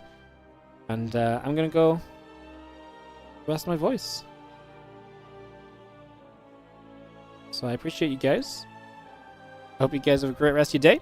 I'm going to rest up, come back tomorrow, because we've got 10 best of 3s tomorrow in Group A of the WardiTV Winter Championship. What video do you guys want? Do you guys want the 2026 hype video or the Winter Championship hype video to end the day? Which one do you guys want? I'll let you guys pick. You guys can have one or the other. The Winter Champs? The louder one? One of them is definitely louder. You're not wrong. It makes sense to leave you guys with the Winter Championships. So I will send you guys with that. I will see you guys tomorrow for the Winter Championships Group A, which is going to feature Clem as the highlight player, of course, alongside some other greats. I'll see you guys there for that. See you guys there. Bye. Welcome to the WardiTV Winter Championship, our first WardiTV major in the 2026 series. We're super excited to let the event begin, but first let's have a look at how some of the players got to qualify for this year's Winter Championship. Gonna step through, Classic aggressively going for it, gets a Void Ray so early. Well, maybe not, because these Stalkers dive in again. It's enough Stalkers to two-shot the Void Ray down. Classic! And we see some fire. We're gonna greet these units straight away here. Uh-oh. Stalkers on the other side of the map already. The main story is that there's not gonna be units left here from Fewer here, so MaxPax has to kind of, is forced into the fight. He can't cherry-pick what is a better moment or anything for him. Good Micro on the Prism. Saves the Colossus, that's massive. Bjorn's going to realize he needs to just pick up and get out of here. Storm available on the right-hand side of this. Bjorn sees it, hits the High Templar with the EMP, and he gets the Prism as well. This is not it so far. EMP's coming down. High Templar yet to find a single Storm of value. Forge is going down. Upgrades being denied. Probes are pulling through. His hero looks to stop the 2-0. Probes are coming as Creator's going to walk up this ramp and try and take this fight. The Vikings doing what they can against the Colossus. They're going low, but they're not dying yet, but it will not matter. We can catch these Disruptors. That's massive. We're going to move forward. The Prism low doesn't go down, will go down in a second though, as Cure gets a lot of value here. Flanking is massive for him. No Guardian Shield, no Force Field. The Probes will pull in from the other side to try and make the difference. Can Hero capitalize and kind of push into position during this? Down to the bottom, all the Hydras are up top. We're going to blink on the Hydras, and you can see Shin supply just plummeted here. These Vikings get rid of the Colossus. The Bio Army might be okay against the Gateway forces. Oh, he's going to have Marines left. Like I said, we're going to have to land the Vikings. Not ideal against a lot of damage here. I mean, specifically just knocking through so many of these workers. Prism is going to get the warping off. What the Zell's going to do? The Stalkers need to help because they are going to be a big part of the damage dealing in this. It's going to be enough. Trigger's going to get it done. We have an upset to start off 2026 on the WardiTV Mondays. Stalkers are a little bit behind everything else. The Siege Tank should absolutely target fire that Colossus as Bunny is making his way through this army. Oh, Bunny, he is getting it done. Stalkers are stuck in the back here, so we don't have a way out. And this is a great catch. Hero gets caught with the Stalkers blinking on top of his Immortals. Those are good force fields. Can he actually finish these Stalkers off before the Prism Micro gets there? He's actually doing pretty well. He's killing off a lot of these Stalkers. He'll pull a few probes in the gain. Showtime is coming out with a hold right here as he continues to chase forward.